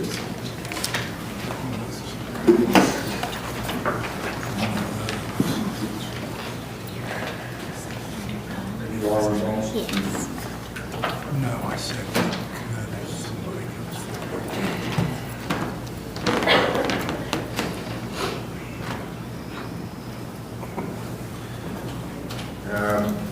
Ma'am, you're Laura Lee Ross. The state's filed a charge alleging that August 27th of this year, in Fayette Township, you purposely deprived Walmart of property without their consent. It's a theft offense. Maximum only 6 months in jail, $1,000 fine. You understand the charge? Yes. You understand your rights? Yes. How do you plead to this? No contest. No contest means I'm not admitting it's true, but I'm not denying it either. And I agree I can be found guilty if, Judge, if you believe what the state says they have as evidence is enough to convict me. You can do it without a trial and a lawyer. That's what no contest means. Is that what you want to do? Yes. Okay, I'll accept. Well, let's hear what the state says, then I'll decide if I'll accept your no contest plea. What's the state have to say? This is Deputy Orsbon of Lawrence County Sheriff's Office. August 27th, 2024, I was dispatched to Walmart for theft. Upon arriving into loss prevention, they had 2 females. As I was processing them, a 3rd female was caught shoplifting. It's the most busy department in the whole store. With 2 females, they brought the 3rd one in. She stated her name was Donna Rice, but her last name was Tolbert on her ID. Donna stated she told her daughter no, that she would be caught, and that she did not want to do it. I asked her what she was talking about. She stated she did not want to get her daughter in trouble. I watched the video from Walmart. You could see that a female approached Donna. There appeared to be something in her hand, and when she leaned over to the cart, the bag moved, and she went back to her cart and had nothing in her hand. So I asked Donna if her daughter did anything. She stated that she was a nurse and she was not going to get her in trouble. Upon arriving at the jail and entering the Sally Port, I read Donna her rights and told her that I know her daughter had done something, and I did not think it was the first time she had her do something like that. Donna stated that they have done it before, but she doesn't want her daughter in trouble. Donna stated if I would not arrest her daughter today, that she would be honest and tell me. I explained that as a parent, we have to make hard decisions and that lying and stealing for them was not helping her. Donna stated that her daughter, Laura Lee Ross, has had her steal before and that she doesn't want her in trouble. I explained that I would not do anything today, but she may have charges later. She stated that she would never do it again and she would tell her daughter no.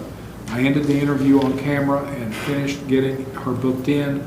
I did put both of them on the report and filed the affidavit for both. So the lady that he had spoken to previously, or in this description of what happened, has previously entered a guilty plea.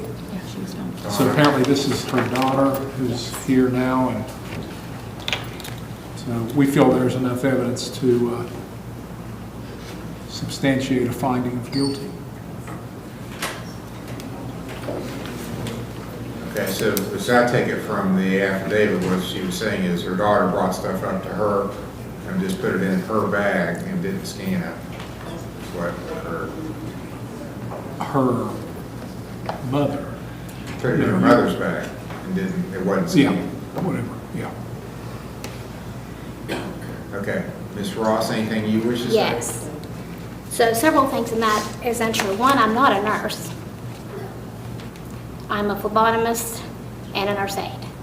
Secondly, I did not. I was trying to get stuff out of her purse. She was fighting me and told me she would return it herself. Okay, why'd you enter a no contest plea? Because that's what I was told to, because I said they said if I did a not guilty, then I wouldn't be able to explain. I wouldn't have a chance to speak.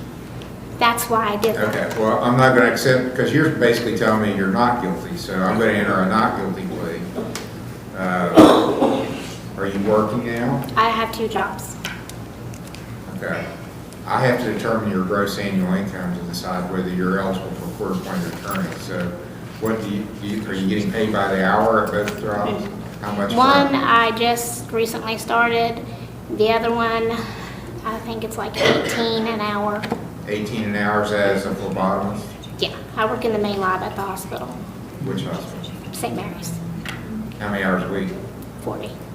Okay, and you have another job besides that? I just started. I mean, I think I've gotten a paycheck for like $25. I worked a couple hours to do paperwork and things like that. That's about it. Do you have people dependent on you for your income? Do you have any children or anyone? I have a 3-year-old. Okay.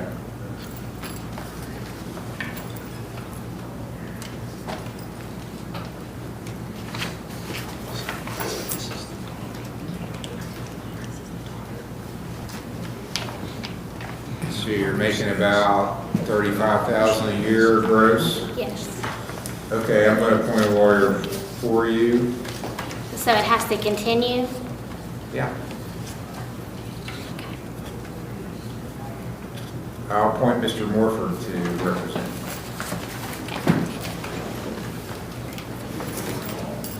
I'm going to enter a not guilty plea for you in this case. Let you sign a signature bond of $1,000. You understand what that means? And then Mr. Morford, I'm looking for next hearings October the 15th or after that sometime. I'm good. Excuse me, Judge, I'm good. 15th is good? That's a Tuesday. I think you may already be on the docket that day. It's not a Monday as usual.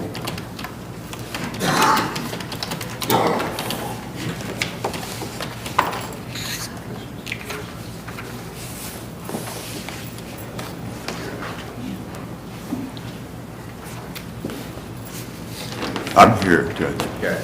October 15th will be your next hearing for a pretrial at 10 o'clock, and I'm assuming maybe there's some video evidence. Is there a way we... Yes, and also I was going to suggest that if Mr. Morford would feel comfortable having Ms. Ross write out a statement exonerating herself if she says she's not guilty, I'd be willing to take a look at that in light of what the officer says, because frankly, I was a little confused about what the officer said happened. So, Ma'am, you should communicate with Mr. Morford, because what you say in open court can be used against you. She's going to come up. The other party is here. The judge is not going to take a guilty plea from you, but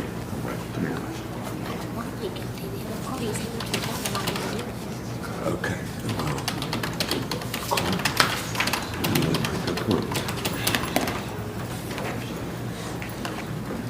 What was that about this statement?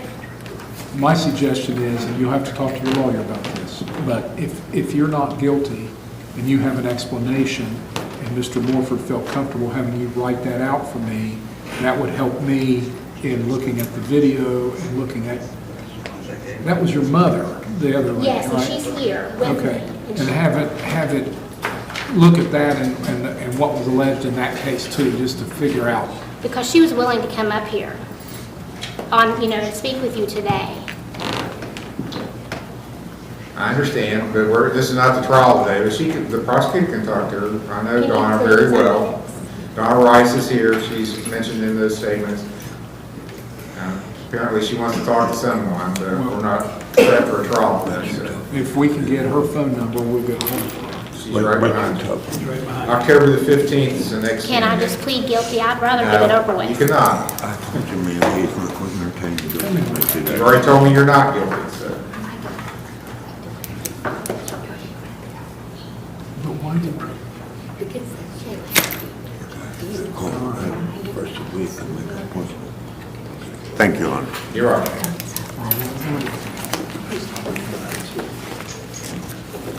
State of Ohio versus Russell A. Martin, case number CRA 24625, CRB 24627, A and B.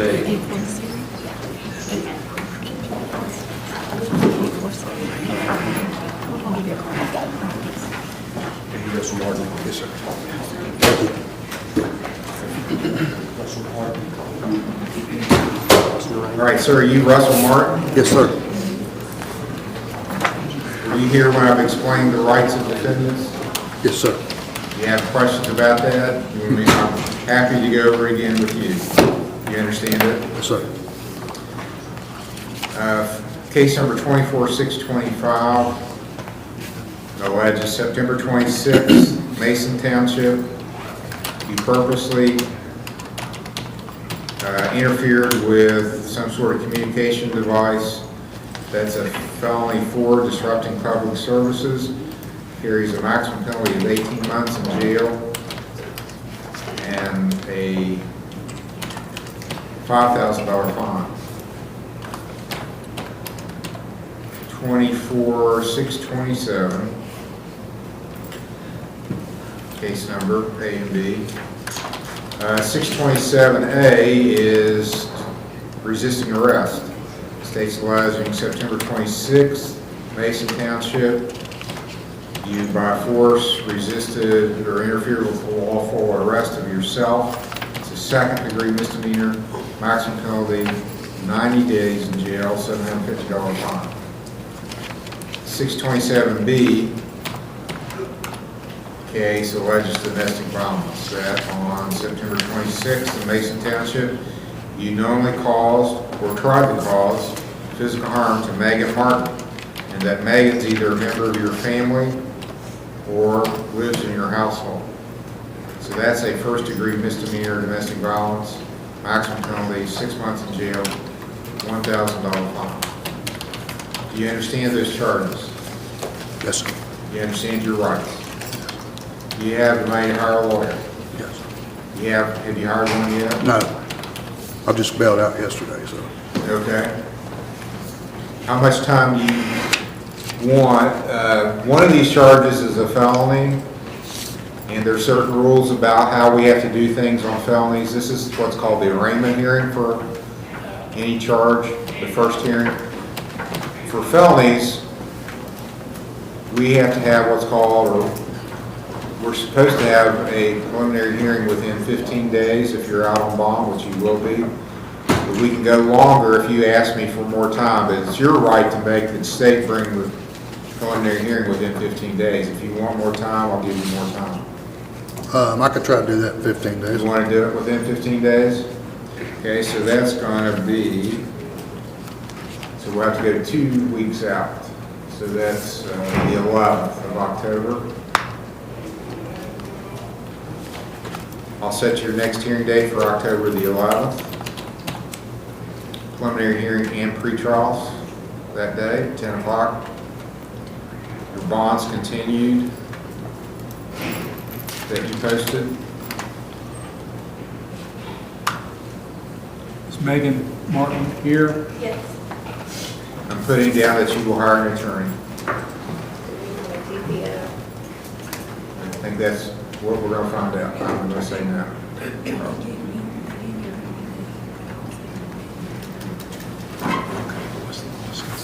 Your Honor, Ms. Martin is here, the alleged victim, and she wants a protection order. Here.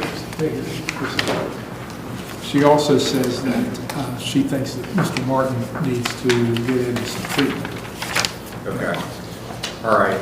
I'm going to order that you not go around or contact, I'm sorry, her name? Megan Martin. Megan. So, are you all married? Okay.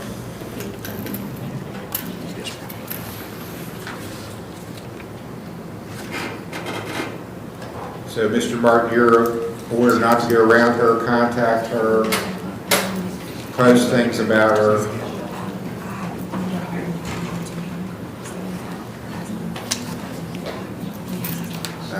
You're going to hire an attorney.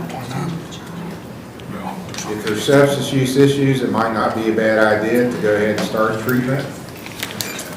And that's always, the court looks at that favorably down the road. You can discuss that with your attorney. Do you have any questions of me? Yeah, I got one question. I wasn't aware of the felony charge. They never told me that at jail. This is the first time I heard of it. Well, if there's an allegation that you damaged a cell phone or something like that, that's typically where that charge comes in. I didn't look at the facts behind it, but that's where I would typically see that charge. Something that there could be an allegation you were trying to stop her from communicating.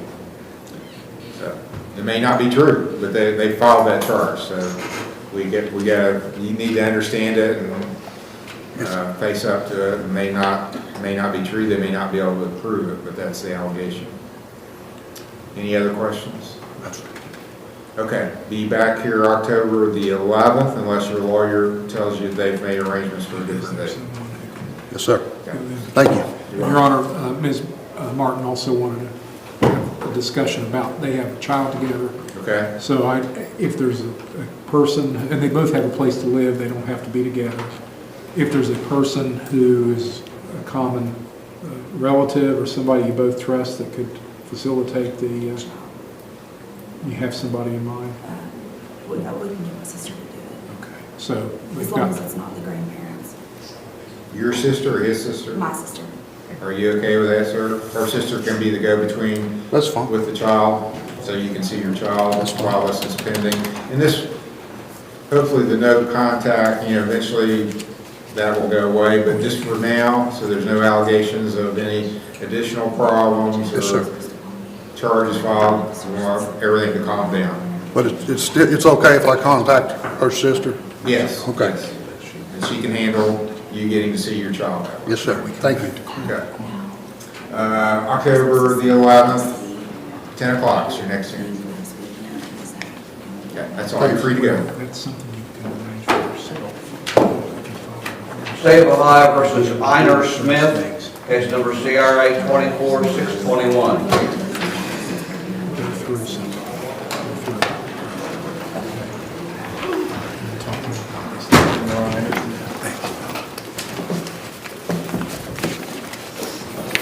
And you're Einer Smith? Yes, sir.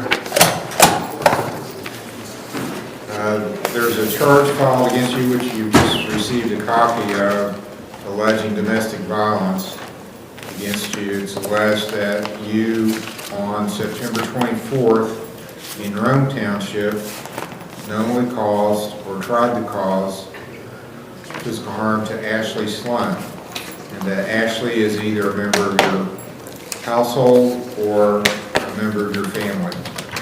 And it's alleged you've had a prior conviction for domestic violence, so that raises this to a felony 4. maximum penalty for that is 18 months in jail and a $5,000 fine. Do you understand the charge? Yes, sir.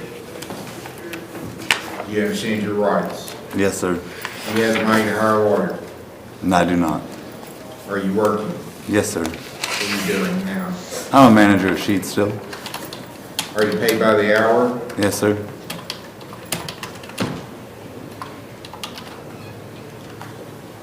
How much per hour? 17. 40 hours a week? Yes, sir.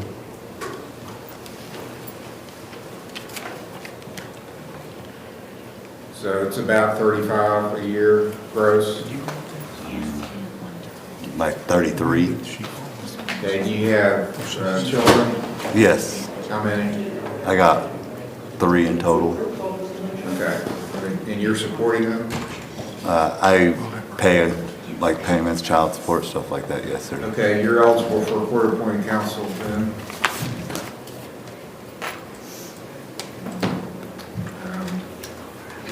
I'll appoint Tyler Smith. Let's see if he's still here. Is Ashley Sloan here? Can you come up, please? Mr. Smith, this is Honor Smith. And this is a domestic violence, felony domestic violence. That's all right. So,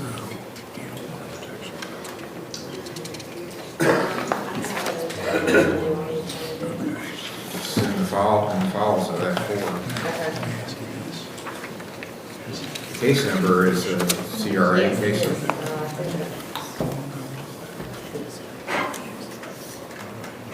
are you all married? But you are living separately. I think the note indicates that he needs that. Now, when you get hurt, because, this is when we can take it to the family court.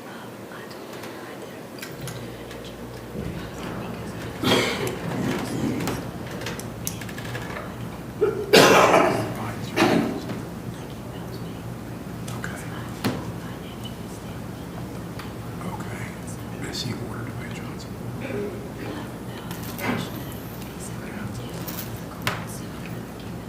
Okay, all right.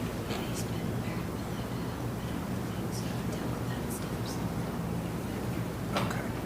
So, Your Honor, speaking with Ms. Sloan, who's the alleged victim in this matter, this is a felony case, and she was the victim on the prior case, which she says was about 3 years ago. So that raises some concerns, but she also says that they're not together at this time. She doesn't want a protection order. But she has concerns because they have a child together, and she recognizes the fact that, he's the father, needs to be the father.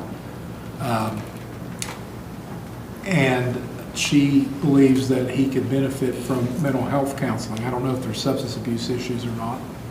But our determination as to whether we would take this to the grand jury or not would be dependent on things like, trying to deal with any problems that have caused this to happen. And if that includes counseling for whatever issues there are, we would want to see that. And that is what Ms. Sloan wants. So I don't know what Mr. Smith thinks about that.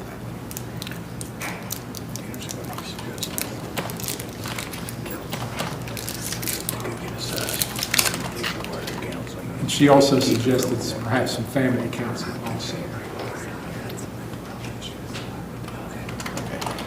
Your Honor, I believe that Mr. Smith is wanting to seek some kind of assessment. We can do AOD and mental health that way to address any issues there might be. How does he pay for medical services? I have medical through my job. You got health insurance? Yes, I have health insurance through my job, so I'm pretty sure that might cover it. It's Blue Cross Blue Shield, so it should cover most. But Well, unfortunately, it's kind of ironic that people that have health insurance have less options to get this kind. oh, really? but there are places you can go. Okay. OVP will take medical insurance, ProAct in Huntington, Valley Health in Huntington. Those are definitely options. All right. Which one's the better of the? I'd say all those are pretty medically based. Okay. And Because they all work with the court. Because I want the best, you know, I want the best treatment for. There is somebody here from OVP OVP you can talk to. Okay. And sounds like she wants to be, you know, and I would encourage that, she wants to be involved in some counseling. The law, she says family counseling. Yes, So maybe yeah, I better think that would be represent. very helpful for us. I do, very much. I would approve of that. I can't make her do anything. Right. So, but I will encourage it.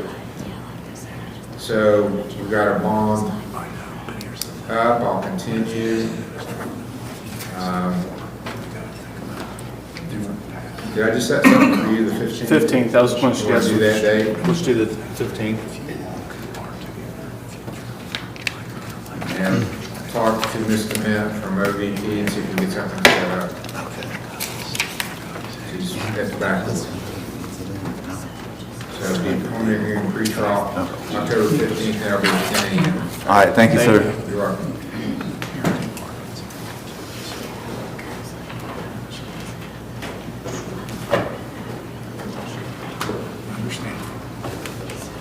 State of Ohio versus Cherry Dalton, case number CRB 24-626.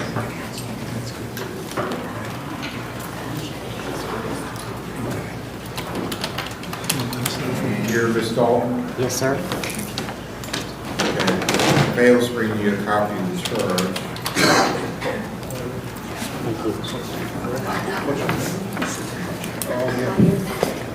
The charge alleges September the 15th, Fayette Township, you did kindle or authorize another to kindle a fire in a place where it was likely to escape, and remove all flammable materials removed a safe distance away, and reasonable precautions taken to prevent it from escape. So that charge is a misdemeanor of the 3rd degree. Maximum penalty is 60 days in jail and a $500 fine. Do you understand the charge? Yes, sir. Do you understand the rights you have? Yes, sir. How do you plead to this charge? Not guilty. You want a lawyer appointed to represent you? Please. You have a job. Yes, sir. What do you do? I'm home health aide. Paid by the hour. $13. How many hours a week? 40. Do you have anyone dependent on your income? 16-year-old grandson. Okay, you're eligible for court-appointed counsel then. Mr. Steyer? I'm here, Your Honor.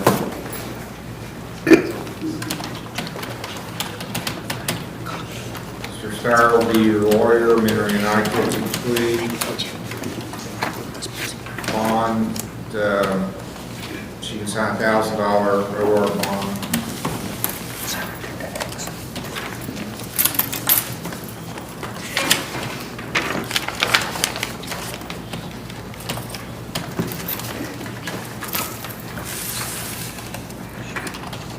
$15th of October or after, anytime after that.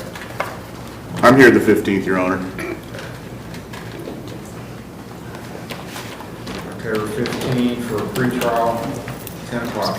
Yeah, you're fine. Just reaching across you here. I apologize for that. No, you're fine. Okay.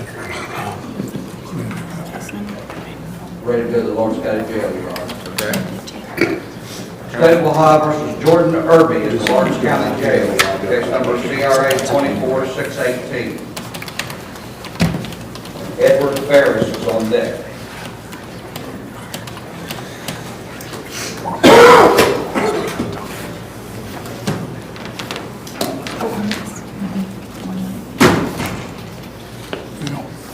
You are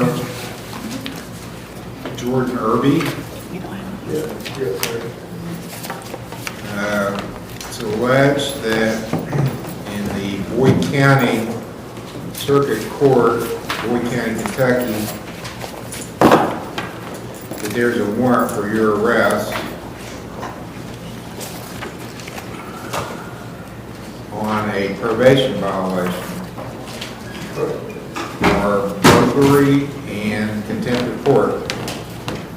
So they're asking that you be extradited to Kentucky on this matter.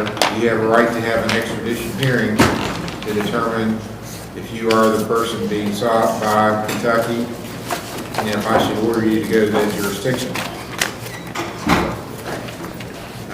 You have a right to make that be proven. You have a right to have an attorney, have a hearing in this court. Only on the issue of whether it's you, if there's a good reason to send you there. It's not whether you did or didn't violate your probation. That's up to the Kentucky court to determine. You can waive extradition. If you do that, then I will give them a certain time frame in which to come pick you up and take you to Boyd County. How do you want to proceed? Do you want to have a hearing in this court? Do you want an attorney appointed here to represent you, or do you want to waive extradition and agree to go to Kentucky? I want to waive extradition. Okay. We'll send down a waiver form for you to sign that waives your right to an extradition hearing. The Kentucky court is asking for no bond, so I'm going to do that. So I'm going to give them a week to come pick you up. Usually they respond within 2 or 3 days, so because they're really close by. So I'm going to give them till October the 4th. So the way that I'm going to handle this is I'm going to put you on my docket for October the 4th. We'll look to see if you're in our jail still. If you are, then somebody probably messed up, from my experiences, and you should be. But 95% of the time you'll be gone to Boyd County by October the 4th, and we won't have a hearing here. So a form will be sent down for you to waive extradition and sign, and then it'll come back to the court. Okay. Any questions, sir? No, sir.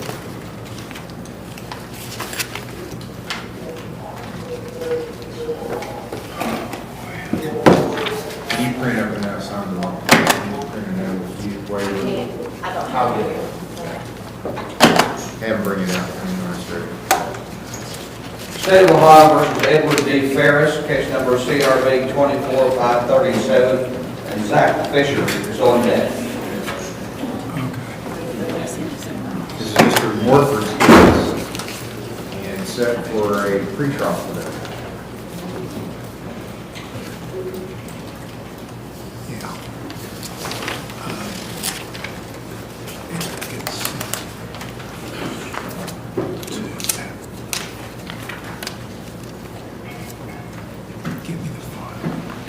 He had been in hometown recovery.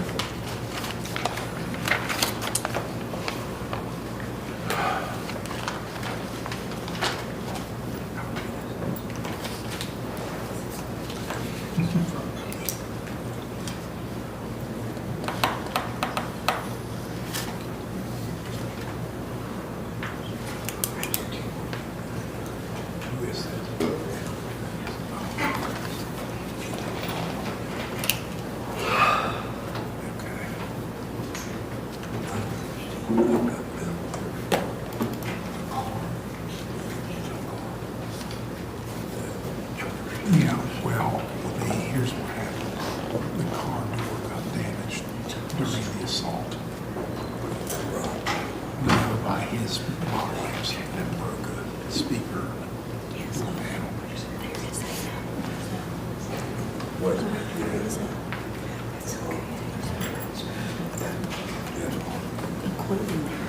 Yeah, we have I mean, we could file an additional charge for criminal damaging, but this happened during the assault. So he's either gonna, is he in jail now? Our offer is 60 to 50 suspended and make restitution.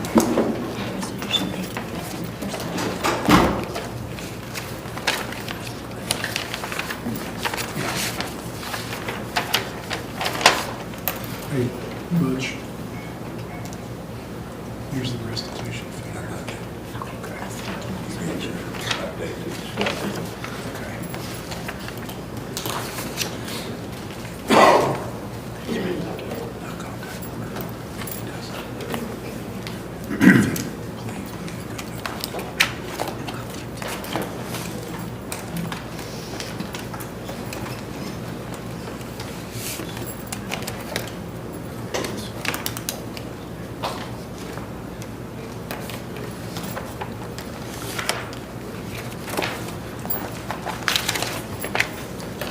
Judge, the prosecutor's given me an offer that I'd like to run by Mr. Ferris, and he also wants me to try to get him into recovery somewhere. Mr. Ferris, the state's offer, if you plead guilty to this, they would recommend a 60-day sentence with 50 of that suspended. There is the matter of restitution or damages to be paid to the alleged victim in the amount of $1,203.59. Are you interested in taking Mr. Hill up on that offer? Well, we need a no contact order. Can you hear me, sir? Yes, sir. Do you want to take Mr. Hill up on that offer? Or do you want me to ask the judge to set it for a trial? I'll take the offer. I would like to suggest that since he's in jail, if he says he wants to go to treatment, then we might do something a little bit different than, I don't know how many days he's been in jail, first of all. When were you arrested, Mr.? He was remanded in the, he was in treatment and he was remanded into custody on September 16th. Okay.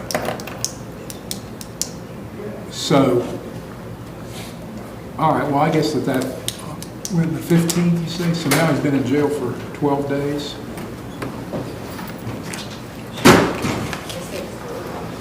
So we'd be okay with that, giving him the credit for those 12 days, and then he'd have the remainder of the 60 days suspended, 48 days, and then go to treatment and make restitution. The restitution involves the door panel of the victim's car was damaged during the scuffle. So we didn't file a separate charge on that, but it's part of the assault too. Judge, I don't have a place that has indicated they would take him. He suggested to me in a telephone call yesterday that he wanted to go to some place called Recovery Ranch in Chesapeake, and I told him I'd never heard of that place, and that you would only consider sending somebody to an approved provider. And to my knowledge, Recovery Ranch is not approved by this court, so we'd ask if... I know nothing about it. We'd ask if there's somebody here that would be willing to assess him and possibly take him.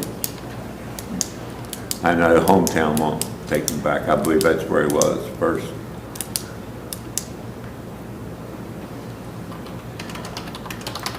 No takers?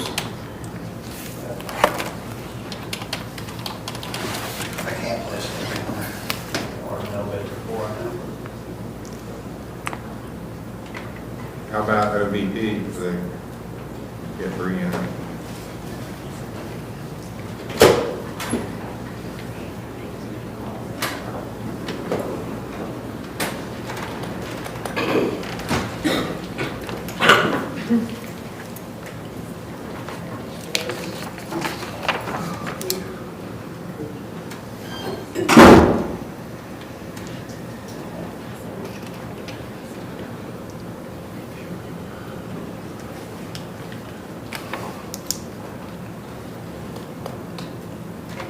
We're also going to ask for a no contact order, which we have prepared.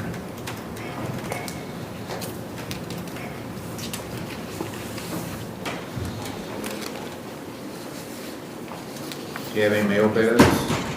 I'm checking. Okay. We didn't this morning, but we can go back. All right, well, you want to check on that and maybe talk with him? You might want to talk to Hometown too. He was kicked out of there. So we'll recall Mr. Ferris later in the docket, figure out where he's going to go. Okay, he'll be recalled. Thank you, Judge.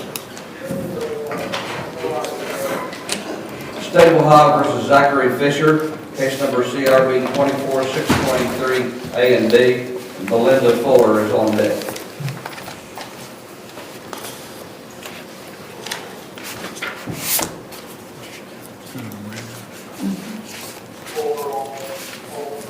Sir, you're Zach Fisher? Yes, sir. I'm Judge Capper at the Lawrence County Municipal Court in Chesapeake. This is your arraignment hearing. Anything that you say is being recorded today. You don't have to say anything. You have a right to remain silent. You have a right to have an attorney, to have one appointed if you can't afford one. You have a right to have bail set and to make the state prove this charge beyond a reasonable doubt. The charges, you understand those rights I just explained? Yes. You've got two charges, theft and criminal trespass. It's alleged September 26th in Fayette Township, you purposely tried to deprive Walmart of property without their consent. That's a first-degree misdemeanor theft offense, maximum penalty 6 months in jail, $1,000 fine. 623B is a criminal trespass charge. Same date and time, it's alleged that you were on the premises of Walmart without their permission. Which typically means you've got a prior theft offense from Walmart. Maximum penalty for that's 30 days in jail, $250 fine. Do you understand those two charges? Yes, sir. How do you wish to plead to these charges? Guilty. Guilty means you're admitting it's true. Yes, sir. Okay, I'm going to order that you take a urine screen there at the jail, and then when I get the results, I'll send it to you. So they'll give you, and you live in Huntington? Yes, sir. Okay, they'll administer a urine test to you, and then when I get the results, I'll have you back and send it to you then, once I get the results. So no arose today? Well, I don't know. I want to see what the results of your urine screen are going to be. Okay. I honestly use fentanyl and methamphetamines. Okay. Well, that's about as bad as it gets because fentanyl is killing people. So I'm going to, you want to get clean or you want to just keep using? I want to get clean. How do you pay for medical services? I don't have medical services right now. You have a medical card? No. Have you ever had a medical card? Yes. From West Virginia? No, it was here in Ohio. Are you from Ohio originally? Yes, sir. Where? Yeah, Bliss. Okay. Have you ever been to treatment before? No, sir. Okay, so I'm going to be looking for inpatient. If you're doing fentanyl and methamphetamine, I'm going to be looking for inpatient treatment for you. Okay. Hometown Recovery is going to call down and talk to you on the phone. And then he doesn't think he has a medical card right now though.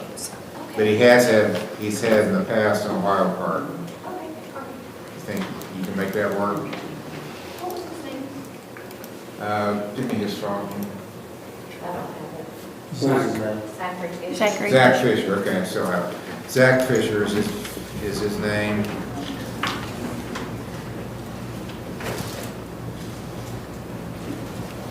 Date of birth 5/1.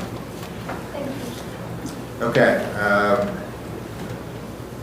I'm going to go ahead and order you released to Hometown for inpatient. Now, does that mean OR or just release to like rehab? No, it means you've got to go to rehab. You don't get to go do what you want to do. You're going to go to a rehab facility. Okay. All right with that? I mean, I have no choice, honestly. If you're using, I mean, that's the smart thing to do. How old are you, Zach? Excuse me? How old are you? 28. I mean, you're young. You need to nip this in the bud right now because I just read an article this morning. In the last year in the United States, about 100,000 people died, and mostly it was from fentanyl. Now, fentanyl was the leading killer. It's very prominent in our community. So is methamphetamine.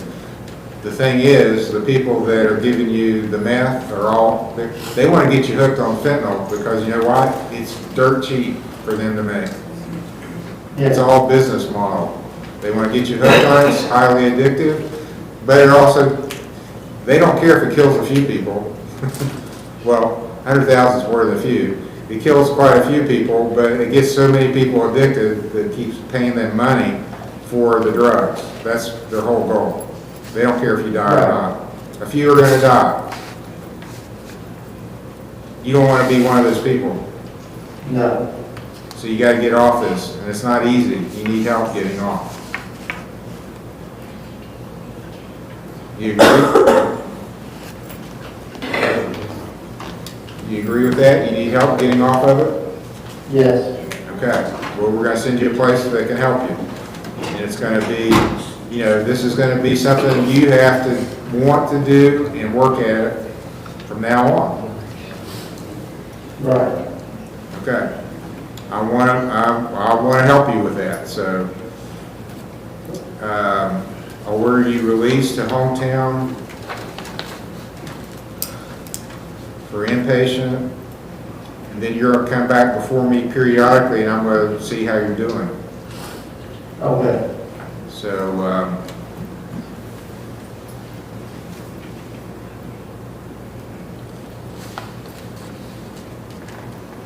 I'll go ahead and sentence him. He doesn't have a bond up anyway, so I might as well just sentence him. Okay, I'm going to go ahead. I will give you a $100 fine, which I'll suspend if you successfully complete treatment. So there's another incentive to complete treatment. You won't have a fine. Order you to pay the court costs.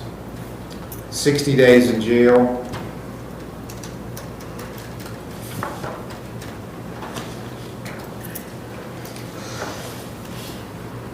I'll give you. Right now, I have no bond. Yeah, just, not yet. It's all going to work out.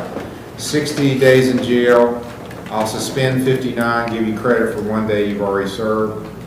I'm ordering you released to hometown recovery for inpatient treatment. Order you to stay out of Walmarts. Order you to do 5 days of community service, and you can do that down the road once you get through some of your first phases of treatment. 2 years of level 4 probation, and your first review hearing will be October the 15th, so a little over 2 weeks. I'll see you.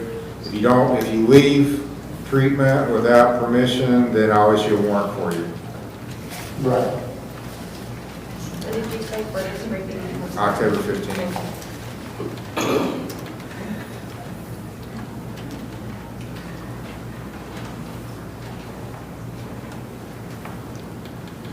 When will I be sentenced to rehab? Today. Today? You can pick him up today. Yeah. So the only way I'm going to see, if they talk to you and they think there's a problem, they don't want to take you, then I'll see you back. Otherwise, you're going to go there and start your treatment. Just do what they say when they tell you to do it, how they tell you to do it. On the criminal trespass, $50 fine. Okay, good luck. Take advantage. You're getting this is worth thousands of dollars, what you're about to get, and it's not going to cost you anything, and it could save your life. So take it seriously. All right. Okay, that's all. State of Ohio versus Belinda Fuller, case number CRB 24624, case number CRB 21753, A and B. I believe this is Ms. Fuller who didn't show up on June 3rd, Your Honor. She was at hometown. She's got a new case too. Does she? She left hometown. All right, and you're Belinda Fuller. Yes, sir. You've got a drug paraphernalia charge. You what, sir? You've got a new charge, drug paraphernalia. And your attorney, Mr. Stratton, is here from your old case. Yes, sir. You have the old So case. I'll appoint him to represent you on this, enter a not guilty plea. I didn't understand what you just said, sir. I'm appointing Mr. Stratton to represent you again on this new charge. Yeah, we'll enter a not guilty plea to that, Your Honor. Waive reading of the complaint.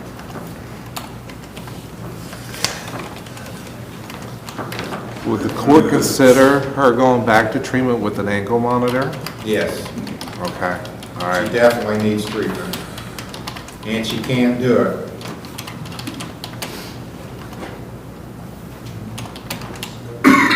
I think you're right now. You need to go to treatment, but you need an ankle monitor. I put one on you before, took it off, and then you screamed. So I'm not gonna do that again. You want to go? I cannot go back to the same rehab because me and one of the counselors do not like each other. She's family of mine, we're not compatible. Okay? I think maybe she needs a little time out anyway. What's that mean? Sit in jail. I need to sit, I don't care to go to the rehab, sir. I just don't want to go to the one where I was at because the lady's a family member and we don't get along. Well, here's the truth of it, too. I'm not going to release you to go to treatment unless you have an ankle monitor. Getting an ankle monitor on Friday afternoons is pretty hard to do. So the other thing I've learned over the years, I've been doing this is not my first go-around on this. Sometimes when people come into jail right off the street, they say they want treatment, but they're not. There's still stuff swirling around their brain. And if I put them out to treatment right then, they go in the front door and out the back door. So I think especially, you be quiet, be quiet. I didn't tell you to talk. I'm trying to explain why I'm going to make you, it's for your own good. I want you to sit in jail and get some of that out of your system before I put you in treatment. So we'll take a look at, are you here Monday? Your Honor, my trial Monday went away, so. Okay, great. Yeah, so I'll be here Monday. So I'm probably going to put you in treatment Monday, but you need a little time to dry out. Even a few days makes a difference. Now, are you going to be okay to detox in the jail?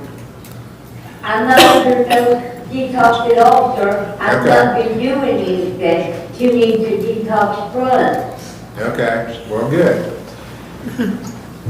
I question that. I've known you a long time, but maybe that's true.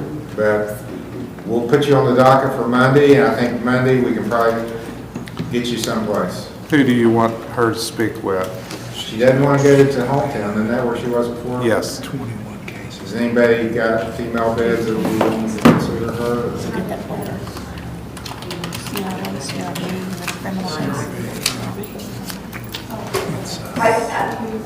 May I ask a question? You may. Okay, the rehab that I'm talking about, if there's a family member, it's the one that looks like a castle. Not the little house that I was in. I had no problems with anyone there. It's the one that looks like a castle is a relative of mine's child. That's one of the transporter people, ladies. Weren't you at hometowns where you were the last time, right, when you left? They put me at I was at the one that looked like a castle, but then they transferred me to a house that had 3 bedrooms. I didn't have no problem with anyone there. That was to get closer to my boyfriend and my grandmother. I think she's I had talking no about problems with anyone at the home. Land of Goshen, I think. My notes say she was at hometown, so I'm out. The castle that she's talking about is Land of Goshen. Okay, so, well, we won't send you to Land of Goshen. Thank you, sir. How about hometown? I can bring it up for again. Okay. Someone's gonna call down, talk to you, and, but I don't think we're gonna place her till Monday. We won't place her till Monday. I'll put her on the docket for Monday. That's the 30th. And she needs an ankle monitor. All right. Thank you, all. Sir, I won't have no way to pay for that because I have no income. I'm gonna pay for it. Okay, sir. The court's gonna pay, the state of Ohio is gonna pay for it.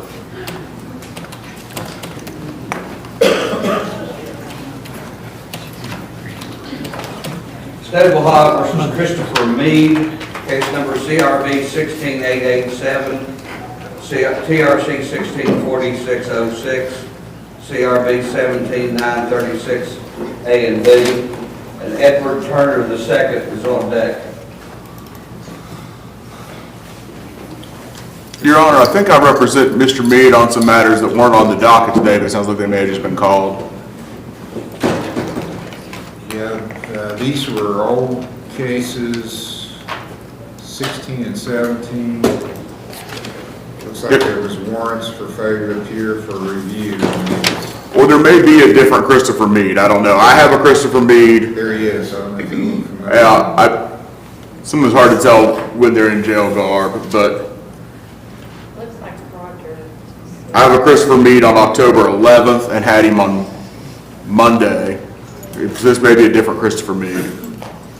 All right, Mr. Meade, it's alleged that you failed to appear for a review hearing on May the 2nd of 2022 on both of these cases. You got warrants, and it looks like you got picked up on the warrants. Do you admit or do you deny that you failed to appear for your review hearing? I'm getting out of this review hearing this year. Do you have a reason for missing your review hearing? A good reason, not a reason, a good reason. No, sir, I have nothing to do with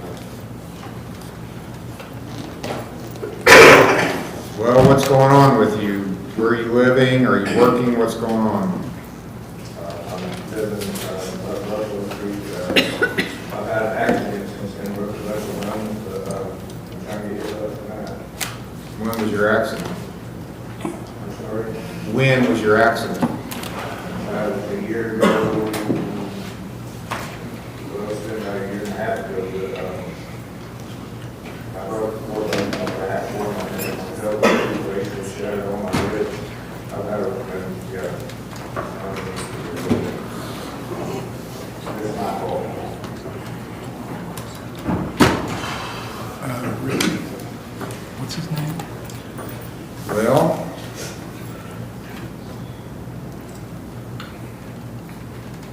I had sent you before for some treatment. You were actually in medically assisted treatment at one time, right? I don't understand what that means, Your Honor. Where you were taking buprenorphine or some other substance to help you with your urges? Oh, yeah, I don't take that, Your Honor. Suboxone, that's it. Yeah, Suboxone, that's the common name. Okay, well, I'm going to order you to do a urine screen today. I want to see what we got going on in you now. Then I'll decide what kind of sentence I'm going to do. So go do a urine screen. And I'll have you back. Thank you.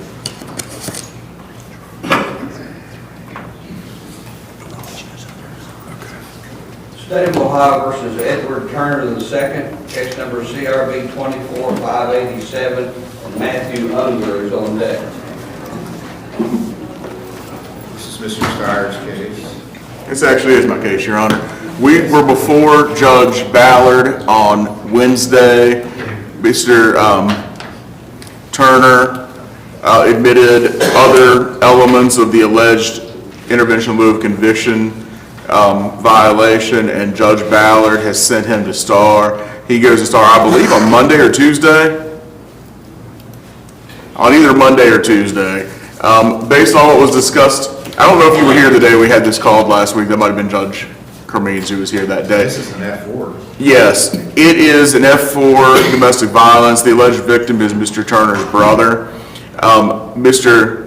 The other Mr. Turner, the alleged victim, was agreeable to allow the state to keep the matter pending here temporarily with no promise that this was going to be the final, the final location we end up, but at least long enough to give Mr. Edward Turner a chance to go through STAR. If he's successful in STAR and gets things turned around, we might be able to work something out to deal with this case here. Just keep it here, why is it STAR? And just keep it here pending while it's STAR. STAR is, I mean, people get done in as little as 90 days, but I think about 120 is more average. So I was thinking maybe come back in about 60 days just to see where things are.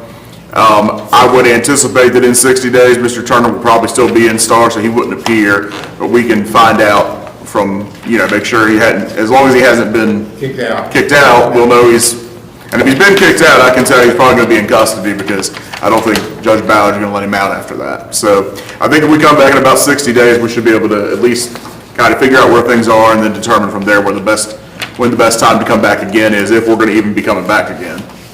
Do you agree with all that, Mr. Hume? Well, I'm thinking that maybe Mr. Gary Turner is here. Oh, is he here today? I don't know. Gary He said Turner? he might be. I'm not saying. Gary Turner. I'm not saying. I spoke to him on was it Monday we were here? Or the last time we were here, I spoke to him, and again, he was on board with giving this a shot, and I want to be perfectly clear to the court, to the state, and on behalf of Mr. Edward Turner, we don't expect that this is any guaranteed thing. This is giving him an opportunity to dig himself out of a hole, but it's not, it's not a free pass. So I don't think that, I'm not putting forward to the court that the state is committed to anything other than giving this a shot.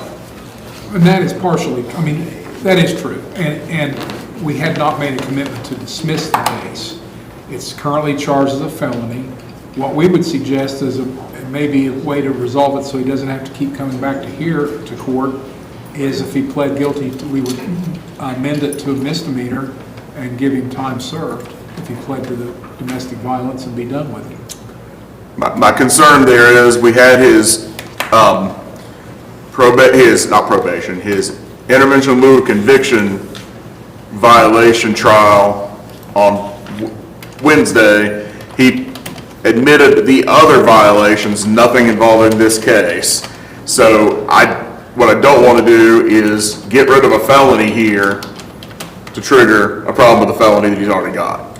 So I'd like to ask that we at least, I recognize, if there weren't an issue with him being on ILC, I would just jump right on that and tell him to jump right on it. With the situation being what it is, I think that might derail what we're trying to do. If you don't mind trying to contact Judge Ballard while you're in here and talk to him and say, hey, if we do this, does it matter? We can have this recalled, but otherwise I'd rather set it for another day. Is he even aware that this case is pending? He is, and that's, like I said, the original ILC violation laid out a couple other violations involving Mr. Turner being out of the state, not reporting, being in a bar, and then this new charge. What we did was we admitted all the other violations, and Judge Ballard sent him to STAR for that, and said if you end up getting a conviction on another crime, I'm probably going to violate you. And I was doing that with the expectation that we were going to come down and deal with this down the road. He'd be out of STAR, we might be in a better position. I don't know what will happen with that. Like I said, I don't want to derail him, but if you'd like me to step out, try to call Judge Ballard, see if I can get a hold of him, discuss the matter, make sure it's not going to be a problem, it'd be great to wrap this up and leave it down the road. If you want to do that, we'd be okay with that. I'm sorry, Your Honor. I'm fine either way. Yeah, either way is fine. So let's just recall this matter later in the docket then, if we could, Your Honor. All right, Mr. Turner, we got some more research to do on your case. We'll have you back after we find out how we're going to proceed. And I'm going to step out and attempt to call Judge Ballard. Thank you. Thank you. State of Ohio versus Matthew Unger, case number CRB 21904. Edward Ferris will be on deck. Okay.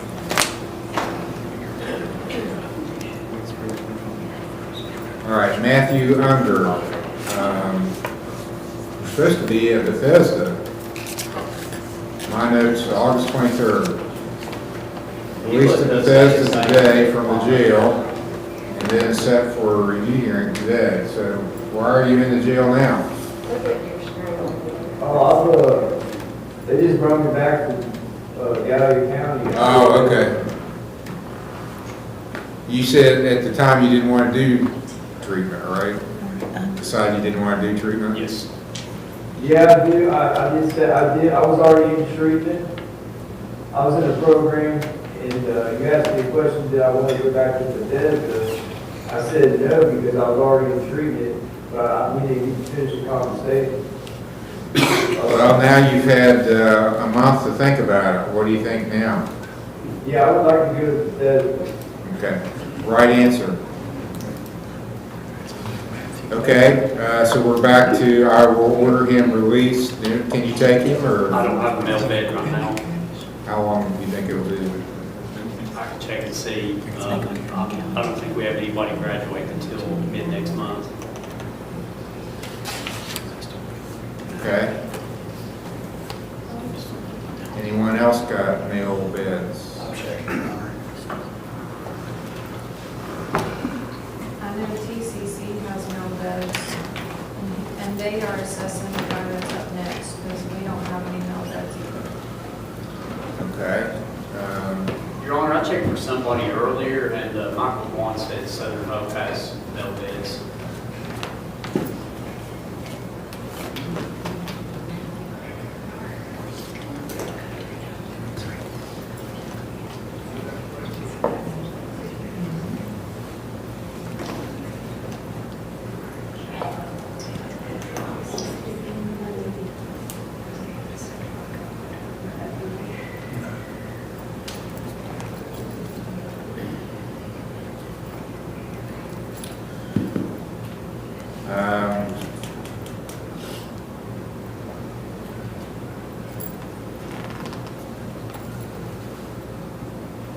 Can someone reach out to him and see if they would assess Mr.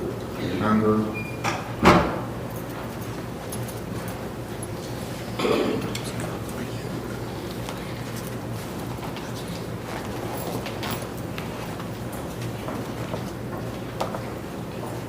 Okay, I'm going to do an order agreeing to release you to Southern Hope for treatment.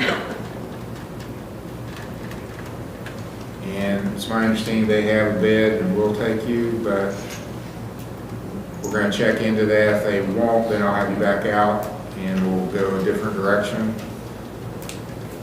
If they will take you, then I'll set a hearing for you for October 21st for a review hearing, and they'll bring you for that hearing. Thank you, Your Honor. You're welcome.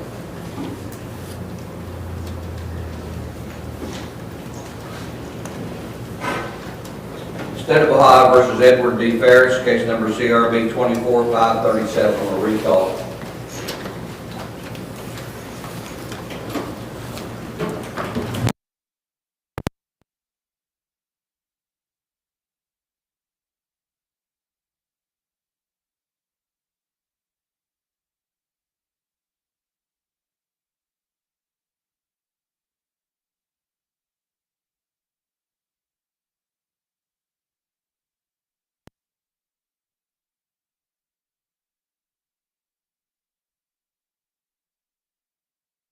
So we don't have any beds, but I reached out to the counseling center, and they're going to call down and do his assessment to try to take him. Okay.